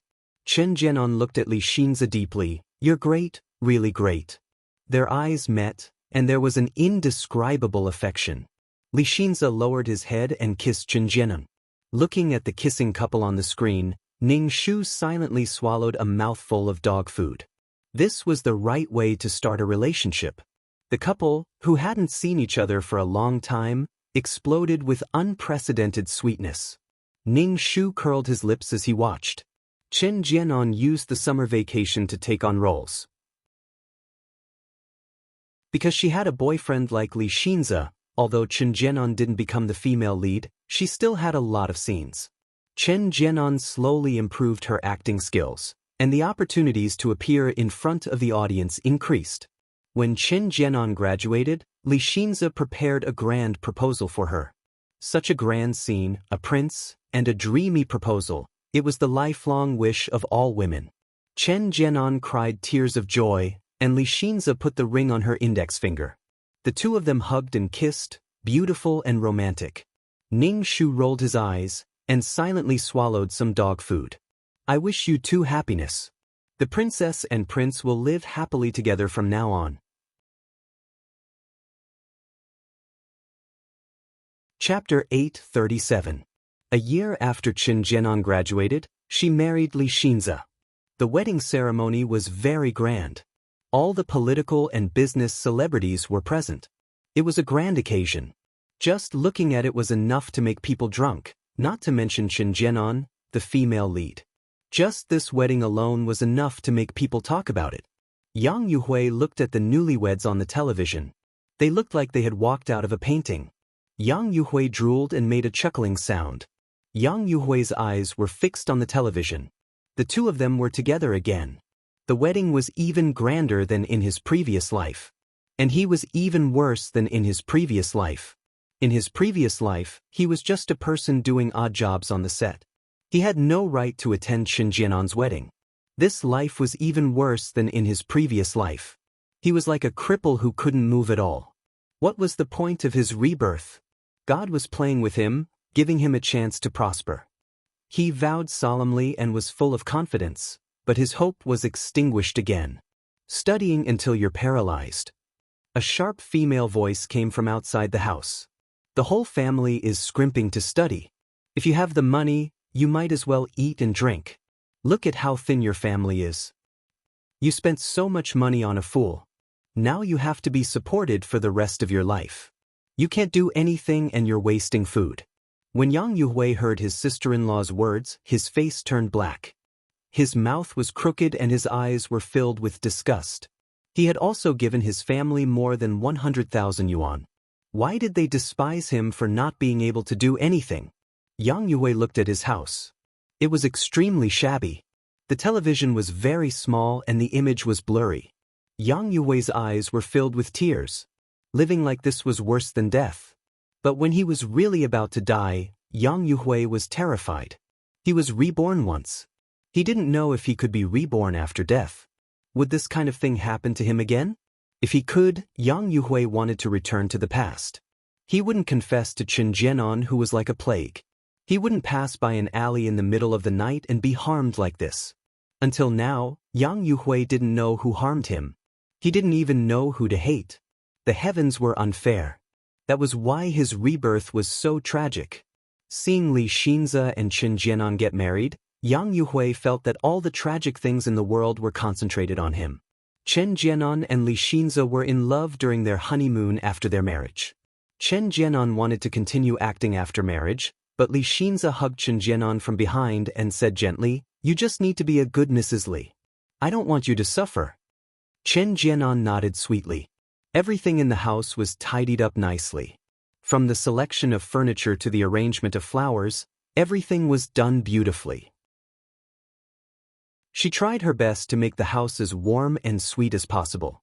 Li Xinze always said that he was lucky to have a wife like Jianan. Chen Jianan smiled sweetly. When they went out, people always called Chen Jianan Mrs. Li. It seemed that very few people knew Chen Jianan's name. As the Li family's company grew bigger and bigger, Li Xinze's work became busier and busier. Basically, he did not return home for 24 hours a day. Chen Jianan stood at the door waiting for him. She often slept on the sofa until the wee hours of the morning. When she woke up, Li Xinze still hadn't returned. The entertainment news and magazines were all about the entertainment tycoon, Li Xinze, attending various events and bringing that female celebrity to a hotel. Some of it was true, but some of it was just groundless speculation. Chen Jianan felt mentally and physically exhausted. She couldn't help but ask Li Xinze if these things were true and if he had an ambiguous relationship with that female celebrity.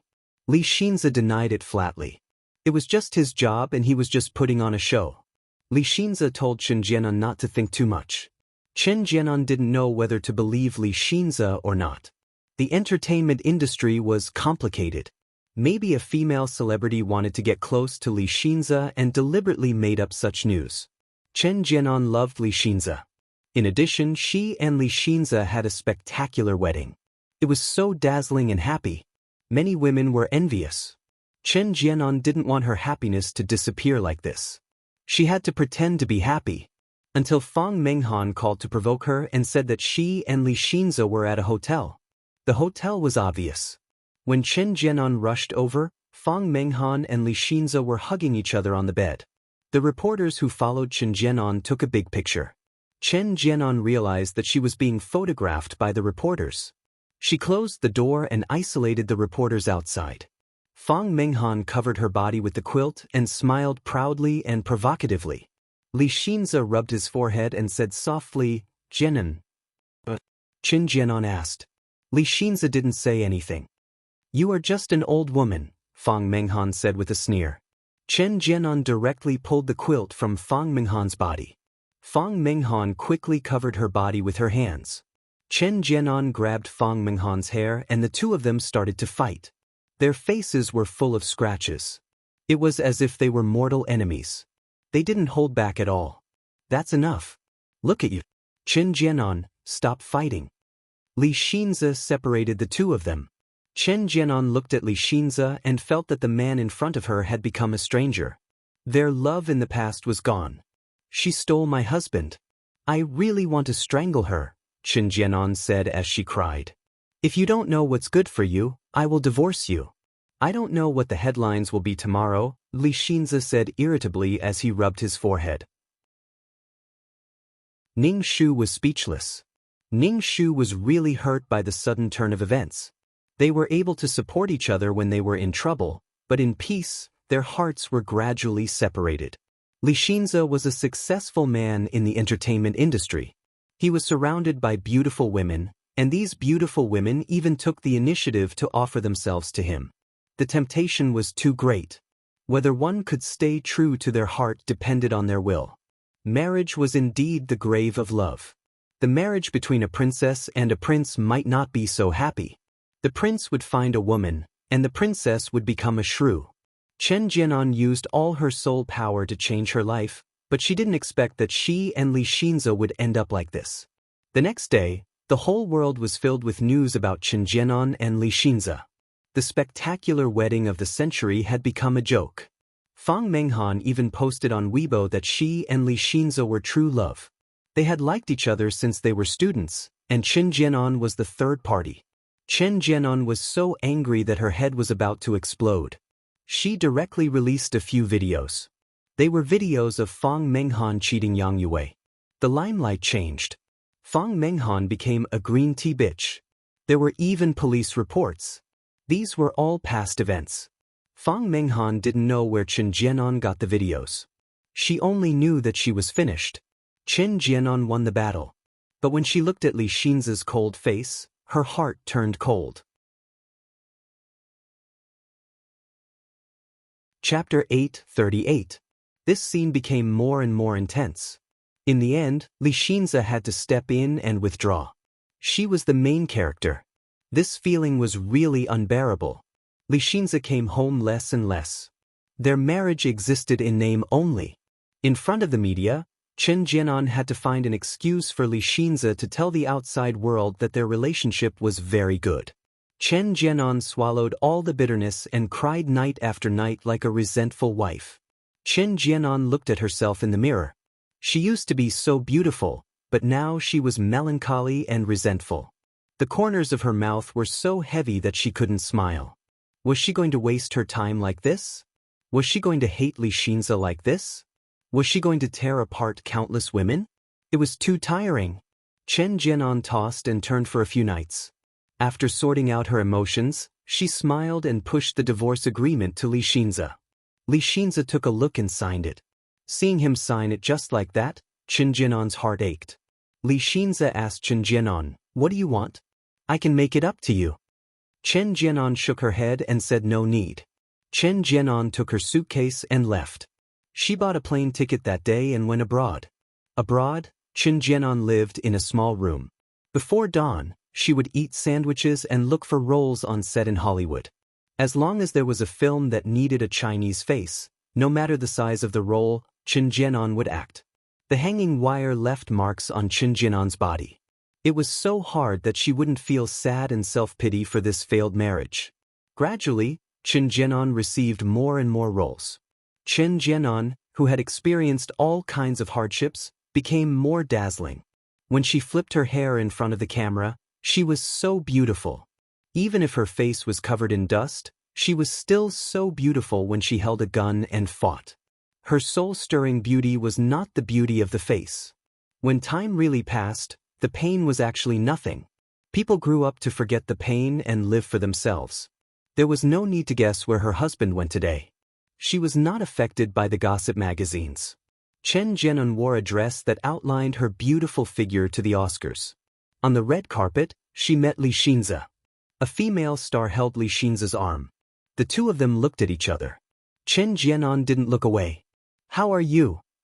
"I'm good." Chen Jianan was very calm. Without Li Xinzi, her life was more exciting.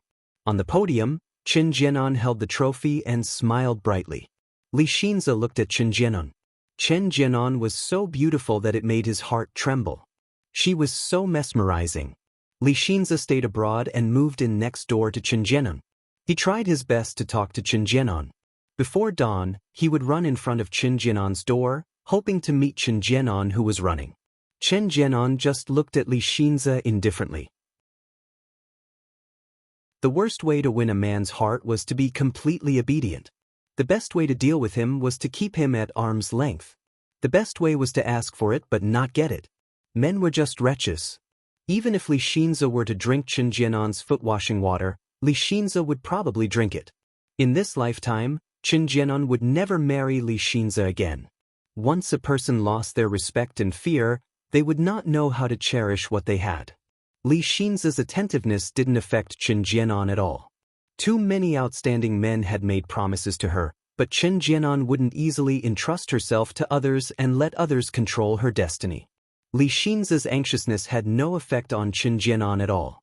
It had nothing to do with me. Ning Shu was speechless. He sprained his waist again. Life was really full of twists and turns. Women had self-respect, self-improvement, and self-love. Women had to have their own careers.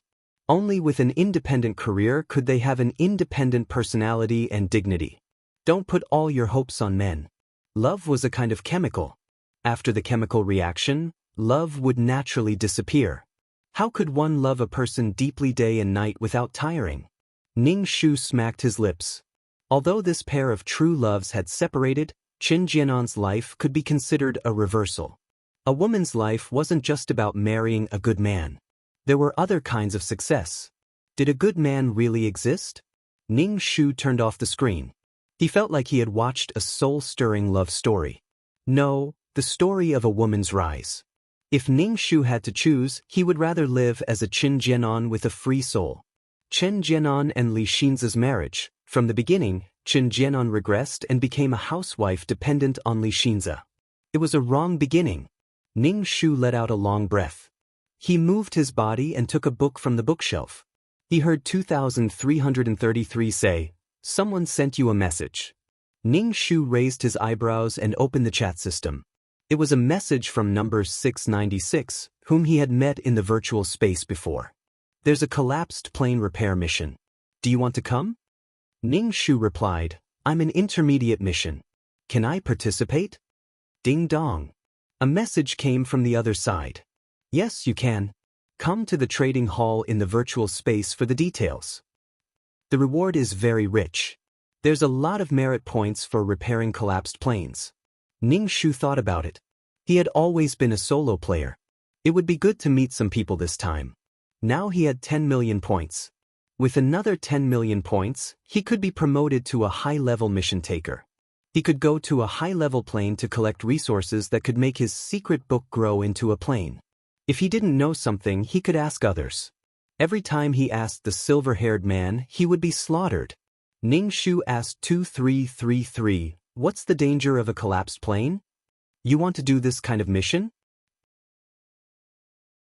2333's voice was a little doubtful. "This kind of plane is very dangerous. The plot is very chaotic. You receive a plot. Maybe what happens in the plane is thousands of miles away from the plot you received." Ning Shu was speechless. However, Ning Shu still decided to give it a try. He exchanged for fasting pills, water, some basic medicine, and antidote pills from the system store. Thinking that this was a group mission, Ning Shu doubled the amount of fasting pills and water. Taking a deep breath, Ning Shu said, "Let's go to the virtual space." To be honest, Ning Shu was a little nervous to do a mission with other mission takers. After a moment of weightlessness, Ning Shu was already standing on the blue stone. "I wonder where the trading hall is?" Ning Shu wanted to ask someone. "Didn't you activate the GPS? 5 points of merit points are free?" 2333 said. "Oh right, I forgot about the GPS." A little red dot appeared in Ning Shu's mind and told him how to get there. Ning Shu successfully arrived at the entrance of the trading hall. The trading hall was very big. The building was majestic and majestic. It was filled with a strong aura that made people hold their breath. There were people coming and going in the trading hall. Some people's souls were weak, some people's souls were solid. The aura on them was very strong. Chapter 839. There were people trading things in the trading hall. They were all strange things. Ning Shu learned from books that these were all good stuff. Ning Shu realized that he didn't have anything good. It was nothing compared to these people. But he had a spirit pearl. The spirit pearl was good stuff. Ning Shu didn't plan on exchanging it with others. 2333, over here. Mei Ziqing leaned against a pillar in the hall and waved at Ning Shu. Ning Shu lowered his head and pretended not to see her. 2333. Ning Shu, he hated this number. Ning Shu walked slowly towards Mei Ziqing. Let's go upstairs. Mei Ziqing walked in front and Ning Shu followed behind her. The mission this time is about a high-level plane evolving into a superplane. The laws are in chaos, Mei Ziqing said to Ning Shu. There are a few people on this mission. When they ask for your name, just say your number. For example, my number is 696, Mei Ziqing said to Ning Shu. Ning Shu nodded. He was depressed. Her number. Mei Ziqing opened the door to a room. As soon as she opened the door, she heard an argument inside. Aren't you here for that person? It's just a plane repair mission. You came when you knew she was coming, a man said. He didn't look outstanding and his face was full of disdain. This disdain was obviously directed at the woman sitting opposite him. This woman was extremely beautiful. Her every move was elegant and her eyes were stunning. She was wearing an exquisite ancient costume with long sleeves. Her hair was slightly tied up and there was no jewelry on her body. She was ethereal and beautiful. It felt like no jewelry in the world was good enough for her. Ning Shu's eyes were glued to her. Beautiful, really beautiful. But she was very angry now. Her aura was strong. She said to the man coldly, "What do you mean? It's just a small conflict in the mission. Do you have to hold a grudge for so long?" The man's face was filled with disdain. "I don't talk to bitches. What are you talking about? Watch your mouth. I'm a super mission enforcer, and you're just a little high-level mission enforcer," the woman said with a frown. Even when she was angry, she was still very beautiful. Oh, a super prostitute who deceives her body, life, and heart. The man said fearlessly. All right, stop arguing. Someone at the side advised. Ning Shu, why was there such a fiery scene as soon as he entered? It seemed that the grudge between the two of them was not small. Mei Ziqing led Ning Shu in. The four people in the room looked at Ning Shu and Mei Ziqing.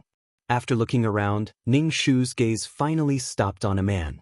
He really wanted to turn around and leave. Fuck, why is Zhang Jiasen here? But Zhang Jiasen saw Ning Shu and smiled at her. What a coincidence. Seeing Zhang Jiasen's fake smile, Ning Shu expressed that she did not want to play with Zhang Jiasen. Do you know each other? Mei Ziqing asked. Ning Shu shook her head. No. We do. Ning Shu rolled her eyes. Let me introduce you. The people in the room are mission enforcers. This is 496, a super mission enforcer. Mei Ziqing's gaze landed on the woman in ancient clothes. 496 just nodded his head indifferently. This is 2333, an intermediate mission enforcer. Mei Ziqing introduced Ning Shu. 2333. The man who had a conflict with 496 could not help but laugh. Your number is not bad.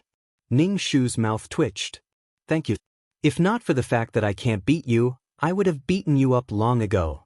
Mei Ziqing introduced everyone in the room one by one, and finally introduced Zhang Jiasen. This is a beginner mission enforcer, 6457. Zhang Jiasen smiled and said, Hello. Hello, Ning Shu said lightly. So Zhang Jiasen was a beginner mission enforcer. Ning Shu sat beside Mei Ziqing. The room was quiet and no one spoke. Ning Shu also kept his mouth shut.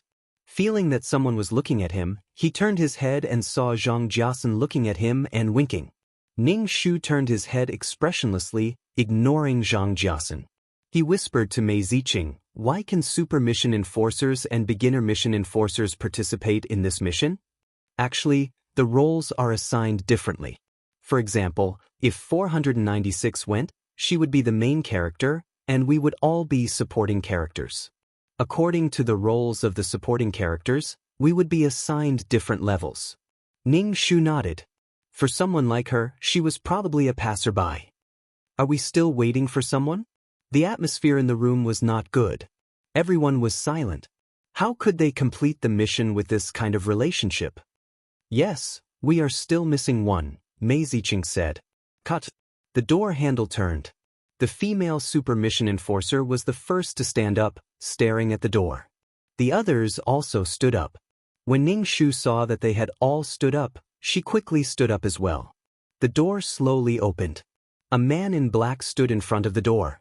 His legs were very long, making the door look shorter. The corners of his black windbreaker fluttered slightly. Ning Shu was speechless. I don't want to do this mission. Zhang Jiasen aside. Why is there a school doctor uncle too? The uncle looked around the room and finally stopped at 496, the super mission enforcer. You don't meet the requirements for this mission. You don't have to go. I can do it. This world is about to evolve into a super realm. It is already a super realm, but the realm is unstable, 496 hurriedly said, her expression anxious. Let me go. You come and wipe the chair. The uncle looked at Ning Shu and pointed at the chair beside him. Wipe it clean. Ning Shu was speechless. Can I wipe it myself? Everyone in the room looked at Ning Shu. Mei Ziqing elbowed Ning Shu. Go and wipe it clean. Feeling everyone's probing gazes, Ning Shu wanted to die. Ning Shu pinched his sleeves and wiped the chair with all his might. Then he stood aside without a change in expression. The uncle sat down and said coldly, This mission is very dangerous. You will die. You may die several times in a row. If you don't want to go now, you can back out. Ning Shu heard the word death. What the hell is this? I don't have many protective talismans. Otherwise, I won't go. Ning Shu raised his hand. Just as he was about to speak, Zhang Jiasen said, Let's go together. Ning Shu, fuck off. I don't know you at all. The school doctor looked at Ning Shu indifferently. You're not going? Ning Shu was about to nod when Mei Ziqing nudged him. Ning Shu turned to look at Mei Ziqing. Mei Ziqing shook his head. Ning Shu was speechless. Fuck, can't you talk nicely? Ning Shu retracted his hand and said calmly, My arm hurts. Mei Ziqing heaved a sigh of relief. Ning Shu frowned. What's going on?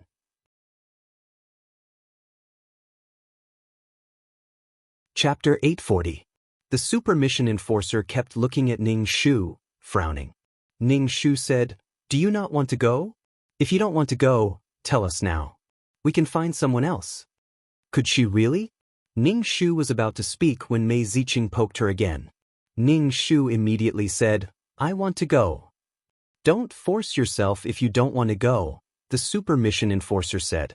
The super task enforcer said. Her voice was so pleasant that even Ning Shu felt her heart go numb when she heard it. She was a beauty in a painting. She was natural and elegant. She was so beautiful that it was difficult to describe her. Just looking at such beauty would make people feel comfortable. Everyone liked beautiful things. I think she's suitable. You can come with us, the man who had a conflict with the super mission enforcer said to Ning Shu. He was purposely angering the super mission enforcer. Ning Shu saw that everyone in the room was looking at her. She couldn't back down now. If she really left, it would be awkward to meet these people in the future, especially Mei Ziqing who brought her here. Ning Shu shook her head. I'm not forcing you. I'm just afraid that I'll drag everyone down.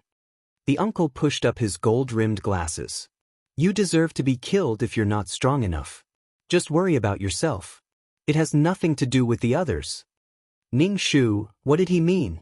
Shouldn't everyone help each other? She didn't want to go. Let's start the mission. The uncle was the first to disappear, and the heavy atmosphere in the room immediately dissipated a lot. The atmosphere relaxed a little. Ning Shu wiped away her cold sweat and whispered to Mei Ziqing, Who is this person? I heard that he's the first batch of mission enforcers. It's as if he's been here since the existence of this dimension. Mei Ziqing patted her chest. He has the right to kill ordinary mission enforcers. Damn, the uncle was older than she thought. After the uncle left, The super mission enforcer disappeared too. She had entered the mission. Everyone in the room disappeared.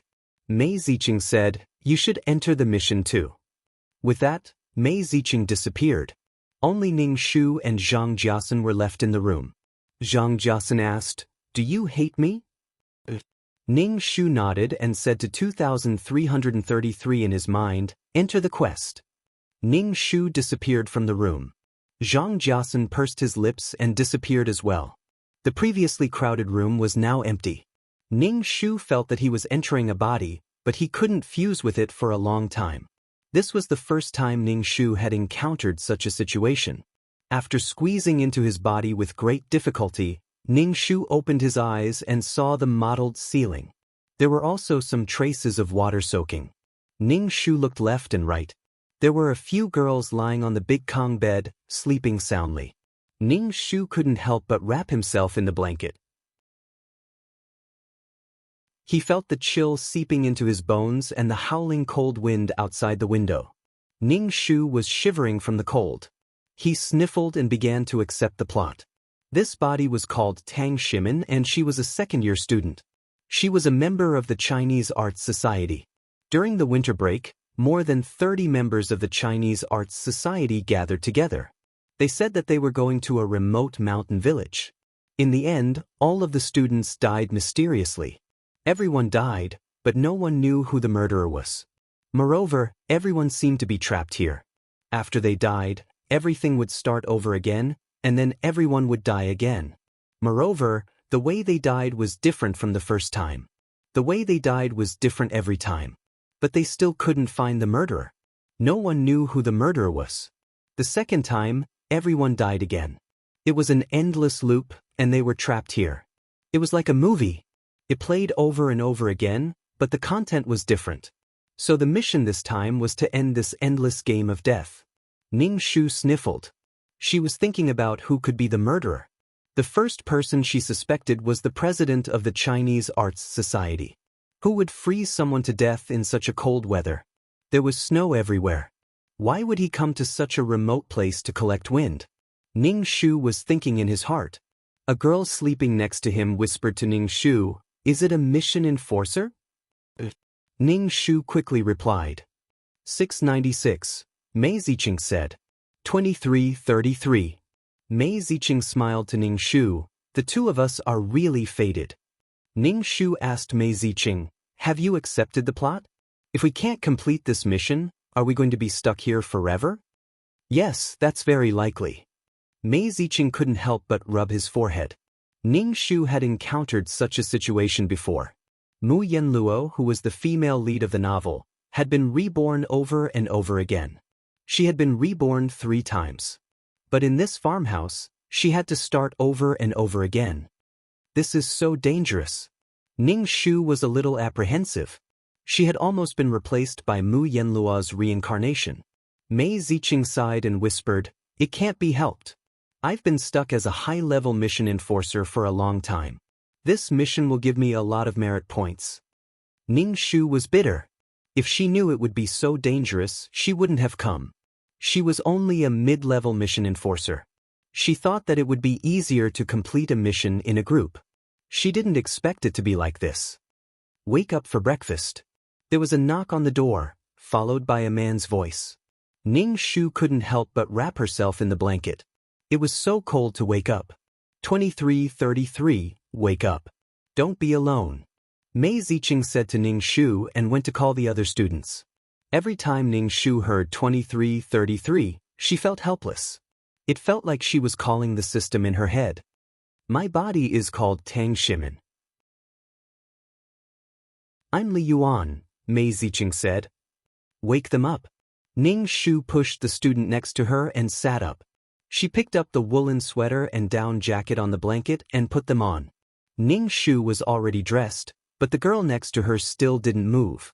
She didn't even make a sound, nor did she respond to her. Ning Shu suddenly had a bad feeling in her heart. She slowly reached out and turned her body around. She met a pair of eyes that were wide open. The pupils of the eyes were dilated as if they were about to pop out of their sockets. A brush was stuck in the other eye. Half of it was buried in the eye socket. Black and red blood mixed with grayish-white substances flowed out. The blood had already dried, indicating that she had been dead for a while. Ning Shu's heart skipped a beat. She covered her mouth and stared at the girl with wide eyes. Did that mean she had been lying next to a corpse for a long time? She had been given such a big shock as soon as she entered the realm. The other girls in the room screamed when they saw this horrifying scene. Their screams rose and fell one after another. Mei Ziqing frowned and checked the condition of the corpse. Ning Shu reached out and touched the corpse. The skin was still soft. It was probably under the blanket and kept warm. The corpse wasn't hard, but it was dead.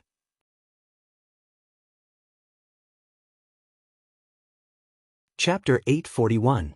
In the room, only Ning Shu and Mei Ziqing were calm. The other girls hugged each other, scared out of their wits. Ning Shu took out a notebook and a pen from his bedside bag and recorded the victim's condition. He wrote down the name and symptoms to see if there were any clues. Ning Shu observed carefully and found a name engraved on the brush. Pan Chen. It was a boy from the Chinese Arts Club. The boy entered the girl's room. How did he get in? The door was locked and couldn't be opened from the outside. Or was there an accomplice in the room? The brush was inserted into the victim's eyeball. Why didn't she struggle? The bedsheets weren't messy either. Someone must have tidied it up afterward. There was no movement. The 6 girls in the room didn't hear anything. Was she sleeping so soundly? Ning Shu sniffed. Could it be that there was some incense in the room? Or perhaps he had been drugged? Mei Ziqing and Ning Shu shook their heads. Knock, knock, knock. The sound of someone knocking on the door rose and fell. What happened? Open the door. There was a commotion outside the door. Mei Ziqing was about to open the door when Ning Shu said, "Wait, I haven't put on my pants." Ning Shu put on his pants. Mei Ziqing opened the door and a swarm of young students rushed in. When they saw the person killed by the brush, their faces turned pale and the girls screamed. The one walking in front was a handsome young man. Although he was afraid when he saw the situation, he was much calmer than the others. He was the president, Fan Junyang, who suggested coming here to collect literature. Dead. It's so scary. More than 30 people crowded the room. There was a large empty space near the bed. No one dared to go near the dead body. Teacher is here. An uncle in a black trench coat walked in. He walked to the corpse, put on medical gloves and pulled out the brush from the eyeball. When he pulled it out, there was some blood on Ning Shu, who was standing beside the corpse. Ning Shu was speechless. The uncle checked the wound. When he saw Pan Chen's name, he asked calmly, "Who is Pan Chen?" A fair-skinned, frail-looking boy stammered, "I didn't kill anyone." The school doctor twirled the tip of the brush and finally pulled out a needle from the brush. The uncle squinted his eyes slightly to size up the needle. Ning Shu recorded this situation. This needle was an ordinary embroidery needle, and it was stuck in the brush. This way, it would be faster to kill someone.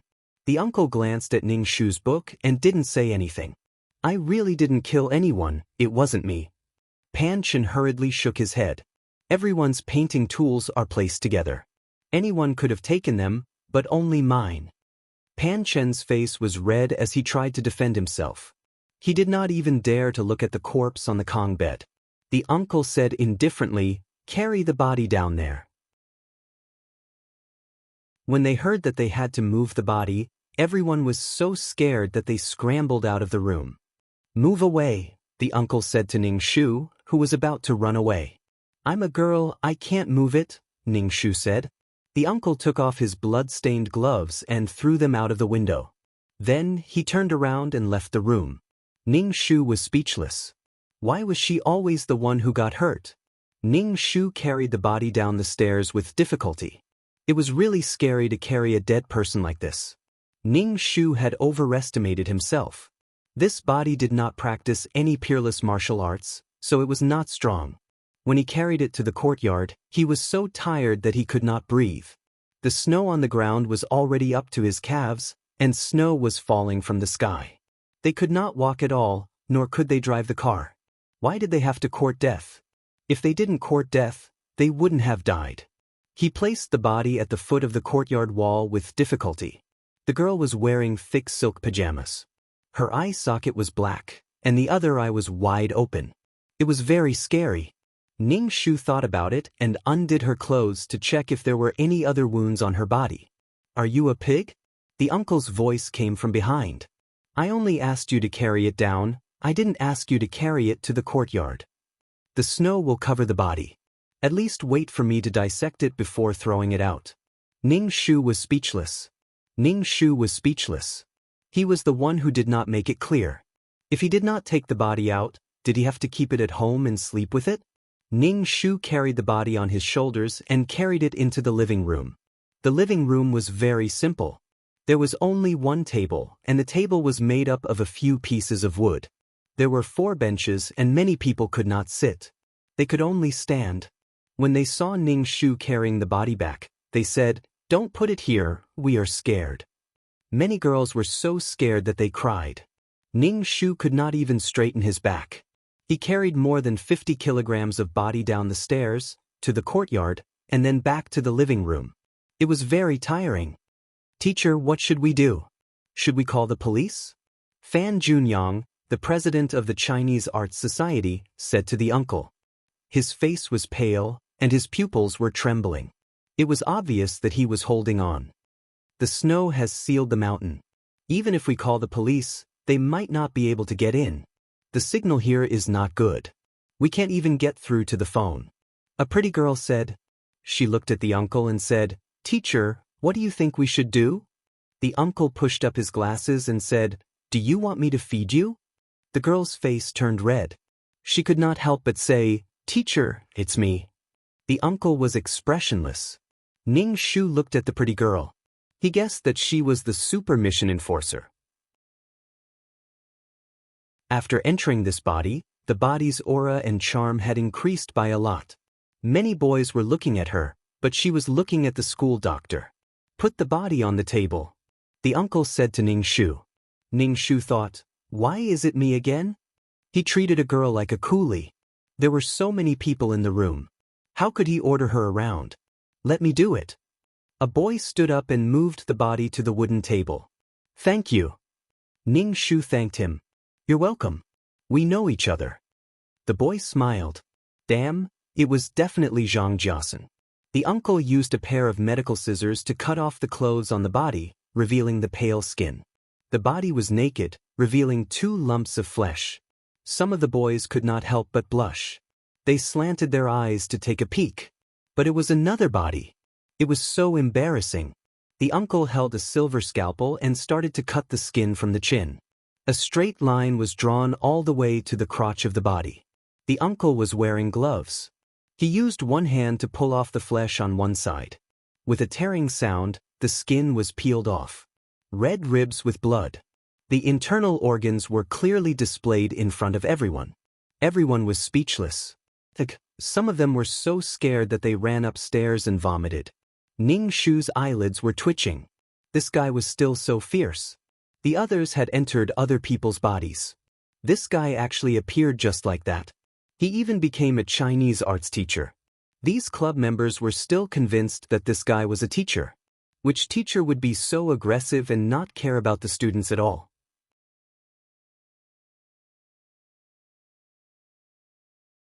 Chapter 842.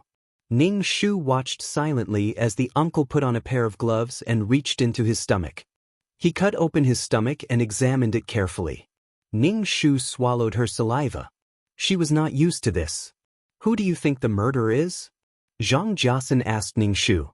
"Everyone is a suspect." Ning Shu said calmly. Everyone who was in the same room as the deceased, including her and Mei Ziqing, were suspects. Perhaps the original owner had already killed the deceased before she entered this body. It was also possible that the people in the room worked together to kill the deceased. It could also be the owner of the paintbrush, Panchen. There were countless possibilities, so there was no way to be sure. Why did the club leader, Fan Junyang, choose such a place? Ning Shu looked out of the window. There were a few families around, and it was very quiet. Occasionally, a dog barked. There was no one in sight. Ning Shu could not figure out why the first person to die was someone close to her. The deaths were different every time, and the order was different. There was no pattern at all. Everyone in the Chinese arts club was a suspect, but everyone was in danger. Zhang Jiasen squinted his eyes. Could it be the power of ghosts? It shouldn't be the power of ghosts. Mei Ziqing shook her head. I have the psychic body, and there is no strange magnetic field around me. Ning Shu looked at Mei Ziqing in surprise. She did not expect Mei Ziqing to be so capable. Ning Shu thought for a while.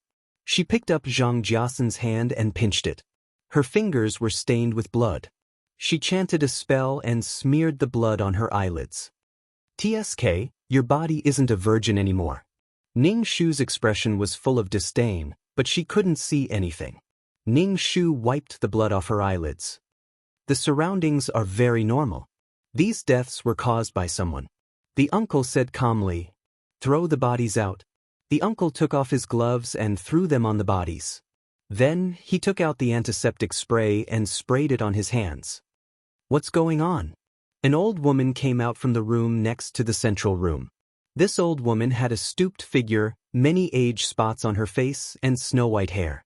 Beside him was a 17 or 18-year-old girl. The girl was tugging on the corner of the old woman's clothes. The girl was wearing a thick cotton coat. Her eyes were very strange. Her pupils were small black dots, and the rest of her eyes were gray. Her eyes seemed to be covered with a thin layer of shadow. This. When the old woman saw the corpse with its internal organs exposed on the table, she was so scared that she staggered. What are you doing? Leave, you're not welcome here. The old woman looked flustered. Grandma, what's wrong? The girl tugged at the old woman's clothes tightly. How can you kill people in my house? Leave, you will suffer retribution for this. The old woman raised her walking stick. Granny, we didn't kill this person, said the super task enforcer Lu Shanshan gently. I don't care, you can't stay in my house anymore. The old woman waved her hands, her expression firm. Lu Shanshan frowned and said to the blind girl, Sister, it's snowing so hard that we can't leave. Please let us stay here. We really didn't kill this person. The girl tugged at the old woman's clothes. Grandma, let them stay here. There have never been so many people in the house. Girl, you didn't see what they did. The old woman looked anxious. We'll pay 5 times the accommodation fee. Lu Shanshan said. Grandma, with this money, I can go to the hospital to get my eyes treated. The girl said excitedly. The old woman sighed and didn't say anything. Lu Shanshan made a V sign to the school doctor uncle. The uncle's expression was very indifferent. He stared at his hands, not even a speck of dirt could be found under his fingernails. Ning Shu carefully observed the pair of grandmother and granddaughter. They were the owners of this house. It was said that the blind girl had an eye disease since she was young. She was born blind. Her parents had gone out to work and had not returned for many years. There was no news of them. No one knew if they were dead or not. The old woman's husband had died a long time ago. The grandmother and granddaughter depended on each other. The president, Fan Junyang, chose this house because it was the only 2-story house in the neighborhood. There were 32 people in the club. Although it was a 2-story house, it was very old. Throw the body out, the uncle said indifferently. Ning Shu couldn't bear to look at the body with its internal organs exposed. He reached out to drag the body. Mei Ziqing held his hand. Let me help you. The two of them stepped into the snow and carried the body to the foot of the courtyard wall. Ning Shu stuffed snow into the abdomen of the corpse and then covered the body with snow to slow down the rate of decomposition. Mei Ziqing piled snow on the body. Ning Shu said, Who do you think will be the next person? I don't know. They didn't know how the murderer killed them or why they killed them. They didn't know the motive or the method. Everyone was a suspect. Ning Shu used the snow to wipe the blood off his hands. He suddenly asked Mei Ziqing, You said you were psychic. Can you see the souls of the dead? Mei Ziqing shook her head. No, I can't feel anything. Everyone had a soul. How could the souls of the dead dissipate so quickly? Ning Shu's brain was a mess. Was his IQ really that low? The snow was getting heavier. After a while, Ning Shu and Mei Ziqing's bodies were covered in snow. Mei Ziqing pulled Ning Shu into the room. There were a few people sitting around a table in the living room. They were all mission enforcers and were discussing something. Everyone had their own thoughts and slowly sorted out the situation. Ouch, I'm getting a mouth ulcer. A guy covered his mouth with a helpless expression. The guy looked at Ning Shu and said, I heard that the girl's saliva can treat mouth ulcers. Ning Shu shook his head and said, there's no scientific basis for this.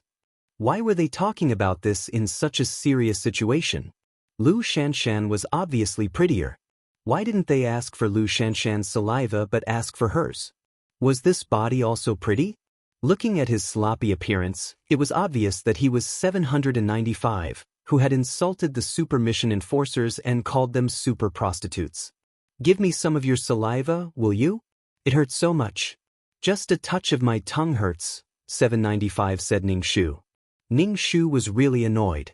With a click, she spat out a mouthful of phlegm on the table. Go ahead and lick it, 795. Everyone else. The uncle looked at Ning Shu with a murderous look. Wipe it clean. Ning Shu wiped the sputum off her mouth with a piece of tissue paper. 795 didn't ask Ning Shu for her saliva anymore. Zhang Jiasun looked at Ning Shu silently. His eyes were deep. No one knew what he was thinking. Ah, someone died.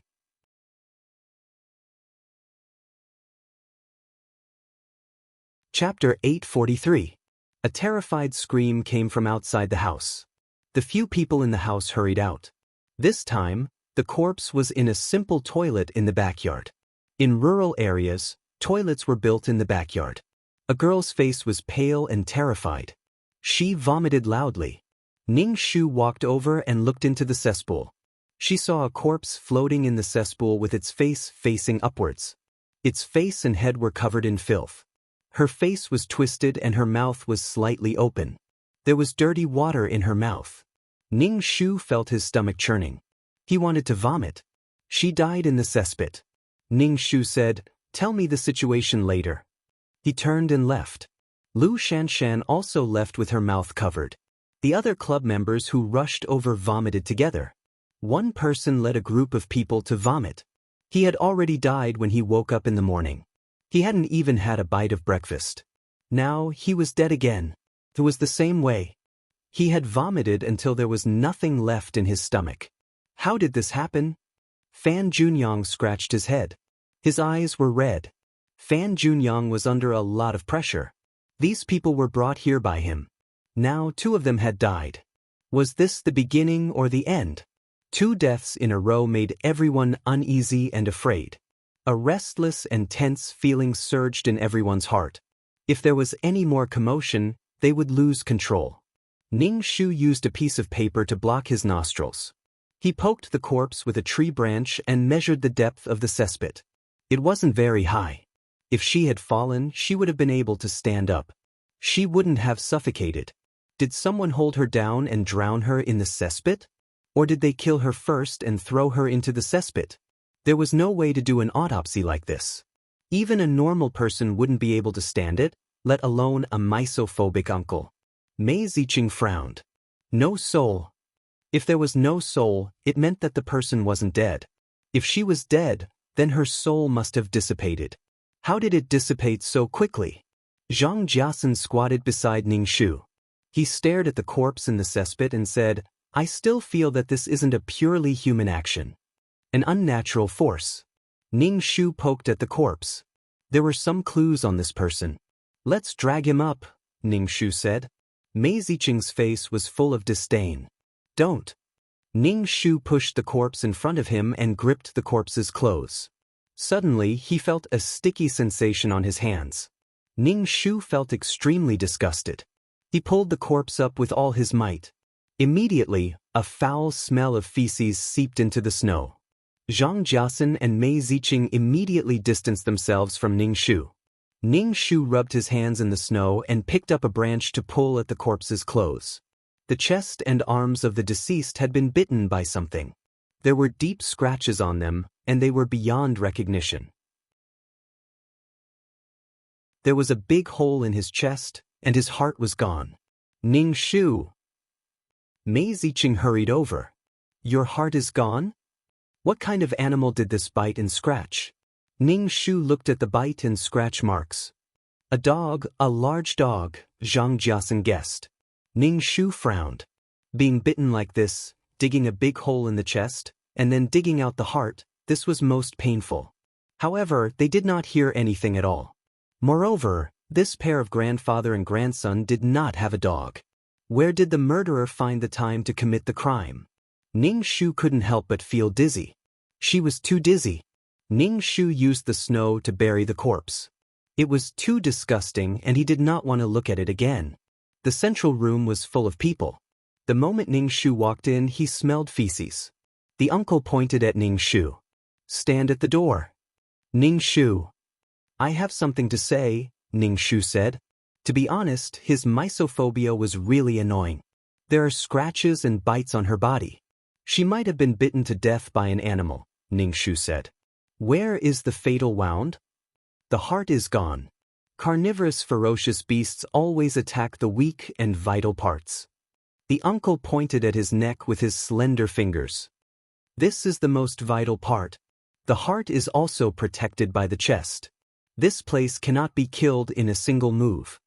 Ning Shu's eyes darted around. This meant that the victim might not have really been bitten to death by an animal, and the wound might have been man-made. What if there were claws and scratches on the victim's body? "Teacher, what should we do?" President Fan Junyang asked the uncle. "Let's leave this place." The uncle said indifferently, "Where do you think we should go? Do you have a plane at home?" The snow was getting heavier and heavier, and it did not stop. There was no way to drive. Fan Junyang's face was ashen. The tall and handsome him suddenly became hunched, looking very dispirited. Quite a number of girls started crying, and someone even pointed at Fan Junyang. "Why did you bring us to such a godforsaken place? You just want to kill us." The moment these words came out, the girls cried even more sadly. Although the boys did not cry, they were out of their wits. Their expressions were fearful, and their faces were pale. The timid ones were so scared that their bodies started trembling. Fan Junyang's expression turned even uglier.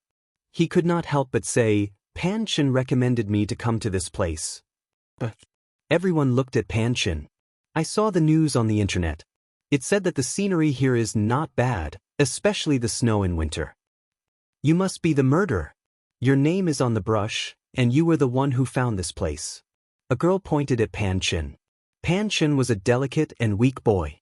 When he was accused and looked at by so many people, his fair skin flushed red.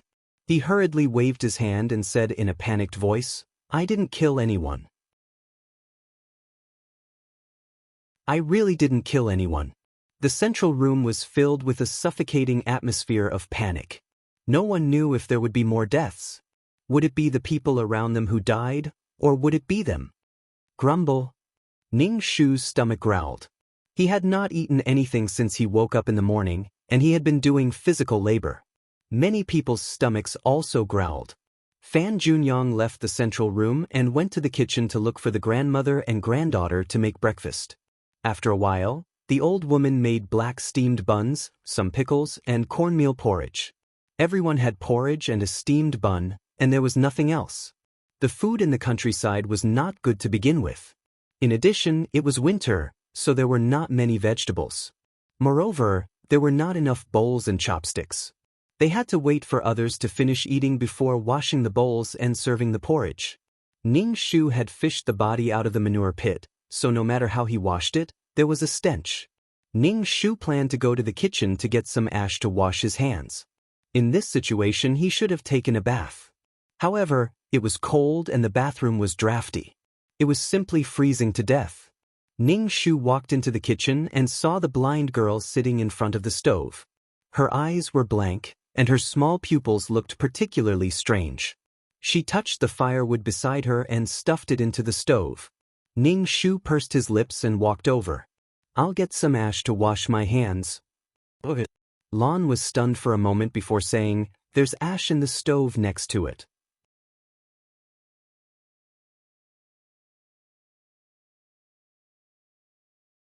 Chapter 844. Ning Shu walked around Lon and used a wooden stick to scoop out the dust from another hole.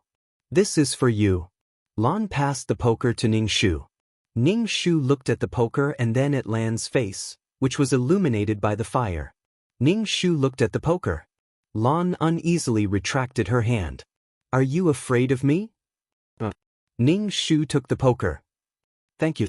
Ning Shu washed his hands with water mixed with herbs. After washing his hands, he smelled them. There was no smell of feces on his hands, but the smell on his body was still there. Ning Shu looked at Lan and asked, Have you eaten? Lan smiled as if she was happy that Ning Shu took the initiative to talk to her. She said, Not yet. Grandma said we should wait for you to finish eating. Lan's voice had a heavy accent. Ning Shu could barely hear her. You're here. Mei Ziqing walked in and gave Ning Shu a black steamed bun. Ning Shu thanked her with a smile and nibbled on the steamed bun. Mei Ziqing glanced at Lan and said, The teacher asked you to go over. Ning Shu followed Mei Ziqing out of the kitchen. He turned around and saw Lan looking in their direction. Her eyes were empty. Her eyes were not focused at all. Ning Shu walked into the living room and asked the uncle, Why are you looking for me?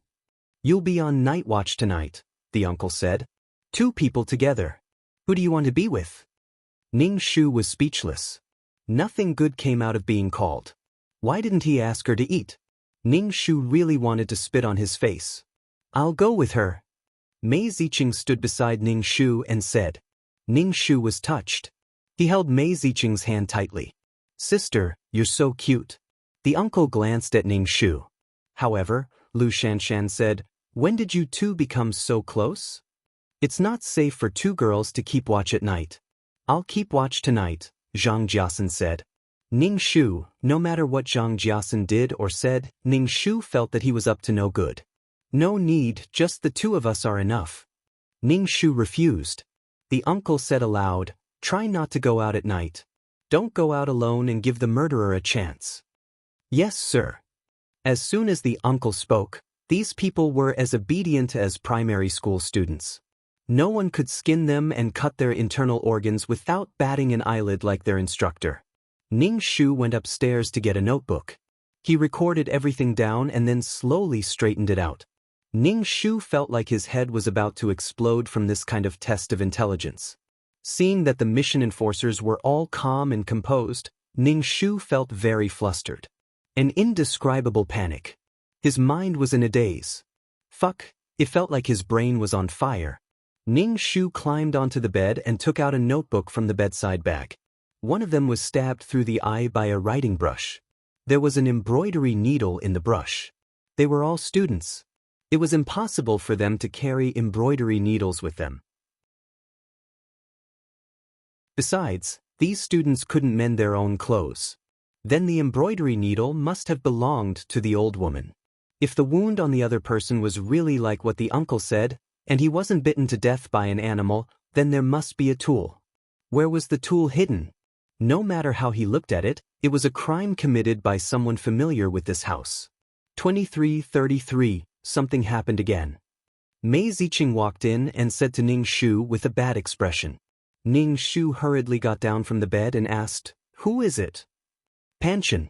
Ning Shu hurried to the crime scene. Panchen was dead at the door of the room. The back of his head was knocked against the door frame. The back of his head was bleeding all over the floor. This kind of mud house in the countryside had a threshold. Panchen was lying on the floor, motionless. The uncle wore gloves and checked Panchen's head. Who was last with Panchen? The uncle's face was very stern. Everyone looked at each other and shook their heads. A boy whispered. He said he wanted to go back to his room to get something. I said, Don't be alone. Is your brain full of shit? The uncle took off his gloves and pressed his hand on his waist. Everyone was trembling with fear. Ning Shu frowned. Panchen was the most suspicious person. He was the one who suggested coming here. The brush was his. Now Panchen was dead. The most suspicious person was dead. Now, anyone could be the murderer. The president, Fan Junyang, leaned against the wall. His forehead was covered in cold sweat. He couldn't suppress his panic, but he forced himself to calm down and said, In the future, if anyone wants to go anywhere, let's go together. His voice was trembling. There's a ghost, there's a ghost. I don't want to stay in this godforsaken place. A girl broke down and shouted as she stumbled down the stairs. Lin Xia, don't run around. Fan Junyang shouted at the girl. But Lin Xia covered her head and ignored Fan Junyang. She ran away in an instant. Ning Shu and a few mission enforcers quickly chased after her. When they got out of the courtyard, they saw Lin Xia running in the snowstorm. Hurry up or you'll get lost. 795 frowned and said, we're already at a disadvantage in this mission. 3 people died in a row. Now, we don't even have a clue about the murderer. 795 cursed. Damn, I don't want to die again and again. She's gone. Ning Shu said helplessly. Lin Xia's figure was gone. Only the snowflakes were blown around by the cold wind. Even her footprints were covered by the snow. 795 shrugged and turned to walk back. Go back. She's dead. She would either starve to death or freeze to death. Ning Shu also turned and looked at the vast expanse of whiteness. Do you remember the direction? Everyone was speechless. 795 walked in front. His fingers moved quickly as if there was an invisible thread wrapped around his hand. Follow me. Ning Shu narrowed his eyes. He didn't see anything in 795's hand either. It was probably some kind of treasure. The few of them followed behind 795 unsteadily. Ning Shu touched his stomach. The black steamed bun in the morning wasn't enough to fill his stomach. Now he was hungry again. Ning Shu took out a few fasting pills and asked, do you want some? Give me 2. I'm starving. 795 stretched out his hand. There's no spit on it, right? You're so disgusting. I can't eat anymore. Mei Ziqing took one and threw it into his mouth. Ning Shu gave 795 2 pills and gave one each to Zhang Jiasen and another mission enforcer. Thank you. Zhang Jiasen thanked Ning Shu. No need. Every time he saw Zhang Jiasen acting like a human, Ning Shu's hair stood on end. After eating the fasting pills, his body warmed up and he wasn't hungry anymore. Lu Shanshan didn't come? Ning Shu looked around. 795's face was full of disdain. She wouldn't do such a hard thing. She only needs to use her body to conquer men and make them do things. Ning Shu. It seemed that the grudge between the two of them wasn't small. It made a man hate a woman so much. How can a person who doesn't even know how to build a world be a super mission enforcer? 795's tone was full of contempt.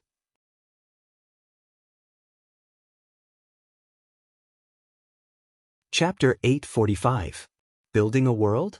Ning Shu memorized this in his heart. What was this? 795, a high-level mission enforcer, actually had such an attitude towards a super mission enforcer. When they returned to the house, there was a thick layer of snow on their bodies. Ning Shu helped Mei Ziqing brush off the snow on his collar. You didn't get her back? The uncle's expression was indifferent and his tone was light. He didn't care about a life at all. 795 shrugged his shoulders. She couldn't have escaped. Instructor, let's go and look for her. Something must have happened to Lin Xia, Fan Junyang said anxiously. She and Pan Chen are the best members of the Chinese Arts Club. They are going to participate in the national competition this year. Fan Junyang's face was pale. A few people had died. 2 of the top students in Chinese arts were also in trouble. The uncle said indifferently, then go and look for her. I won't stop you. I can't guarantee that she will come back. If there's nothing else, stay in the house. Don't walk around. The uncle held a shiny scalpel in his hand. Fan Junyang looked outside the house. The sky was dark and there were thick clouds.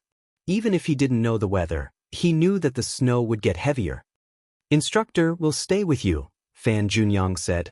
Everyone stayed in the central room, making it seem very crowded. Some girls were sobbing softly and huddled together.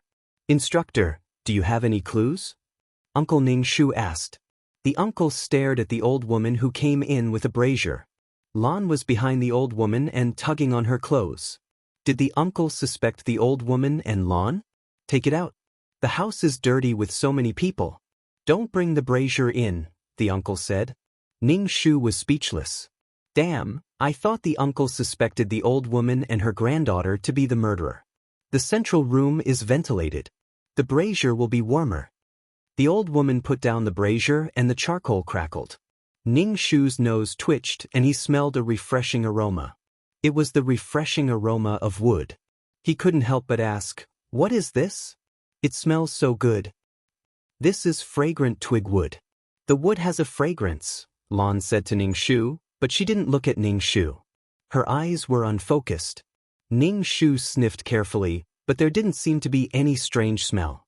The old woman sighed. "I wanted to drive you away, but now there's going to be a blizzard." "Thank you, old man," Fan Junyang said immediately. Lunch was still black flour steamed buns, porridge and pickled vegetables. The leaden clouds in the sky became lower and lower, and the sky darkened a lot. Because everyone was gathered in the central room, the afternoon was very peaceful, and nothing happened. The cold wind was blowing, and after dinner everyone in the main room was shivering with cold. Fan Junyang said to the uncle, "Tutor, it's too cold. We want to go to the Kong. We won't be alone." The middle-aged man nodded. A few mission enforcers stayed behind and sat around the table. 795 said, "Let me talk about my point of view first. There's more than one murderer." Lu Shanshan sneered, "Where's the evidence? Almost everyone has an alibi. They must have colluded with each other." Lu Shanshan whispered, "I think there's something wrong with this pair of grandmother and grandson. Someone in the club must have something to do with them." Every time the old woman scooped porridge for Fan Junyang, it was drier than the others, Lu Shanshan said. Fan Junyang was always the first to be scooped. "They're not related to Fan Junyang. Why is she so special to him?" Ning Shu raised his eyebrows. No wonder she was a super mission enforcer. No matter how much 795 despised her, she still had some skills. Ning Shu remembered everything she said. The middle-aged man grunted, "What else?" Zhang Jiasen said, "This pair of grandmother and grandson don't look like poor people. This table is made of yellow pear wood." Zhang Jiasen tapped the table with his finger. Ning Shu looked at the table. Before, he thought it was made of a few pieces of wood, and it was a little greasy. Now, the texture was clear and beautiful. Ning Shu raised his doubts. What if they don't know the value of yellow pear wood? The villagers didn't know and used antique bowls to feed dogs. Zhang Jiasen looked at Ning Shu. Yellow pear wood is produced in the South China Sea. It's a hot place, and there aren't many of them. Yellow pear wood is mainly imported. This isn't the place where it's produced. It's impossible that they went to the mountains to cut down trees and cut down yellow pear wood. Ning Shu, 0, damn, I feel like I'm retarded. Ning Shu wrote it down in his notebook. This pair of grandmother and grandson had something to do with it. If they really wanted to harm the people from the Chinese Arts Club, they had to have a reason. They couldn't kill people for no reason. The middle-aged man stood up. Ning Shu and Mei Ziqing said, "You guys keep watch tonight." After the middle-aged man left, Lu Shanshan also left. The others yawned and left. Only Ning Shu and Mei Ziqing were left in the central room. 696, "Did you find anything?" Ning Shu asked. "A girl is pregnant," Mei Ziqing said softly. Ning Shu. "How do you know?" Ning Shu asked curiously. "There's an extra soul in her body. It's very weak," Mei Ziqing said. "I'm very sensitive to things like souls." "She's pregnant when she's still a student." "Who's the father? Is he also from the Chinese Arts Club?" There's a lot of discord in this team. Ning Shu and Mei Ziqing sat together. The cold wind whistled outside, making the whole world seem even quieter. There was no sign of life at all. Ning Shu stretched out his hand and warmed it in the brazier. Then he prepared to cultivate his ultimate martial arts. Since he woke up in the morning, he had been overwhelmed by what had happened. "Someone's here." Mei Ziqing quickly opened the door. Ning Shu also saw a shadow flash by the window. Mei Ziqing ran to the backyard. Ning Shu picked up the flashlight and chased after Mei Ziqing. He saw Mei Ziqing standing under a tree. Ning Shu walked over and asked Mei Ziqing, "Did you find anything?" Mei Ziqing didn't say anything. Ning Shu stretched out his hand and touched Mei Ziqing. Mei Ziqing's body fell down, and blood spurted out from her neck. Ning Shu was shocked. He took a step forward, but his neck was cut by something. Ning Shu reached out and touched it. His neck was wet. Ning Shu shone the flashlight and found that he had touched a thread as thick as a strand of hair. If one didn't look carefully, they wouldn't have noticed it. Mei Ziqing was in a hurry, and her neck bumped into the thread. The thread sank into her neck. This thread was extremely tough. Ning Shu tried to pull it, but he couldn't break it. Instead, the thread cut into his palm. Only a sharp blade could kill. A familiar person suddenly died in front of him. Just a moment ago, they were still talking and laughing. Now, there was no sign of life. He suddenly understood the fear of the club members. Mei Ziqing fell into a pool of blood. Ning Shu's limbs were numb, and his head was buzzing. He didn't know if she would be killed. She should have a way to avoid being killed. Gotcha! There was the sound of feet stepping on the snow. Ning Shu looked up and saw a black shadow rushing towards him. You're tuning in to the Passion Pages YouTube channel. We're so grateful for your support, and don't forget to subscribe to join us on this incredible journey through captivating stories. Your generosity through donations truly makes a world of difference, as it's the primary source of revenue that allows me to expand and enhance this channel for you. Thank you from the bottom of my heart for being a part of this adventure.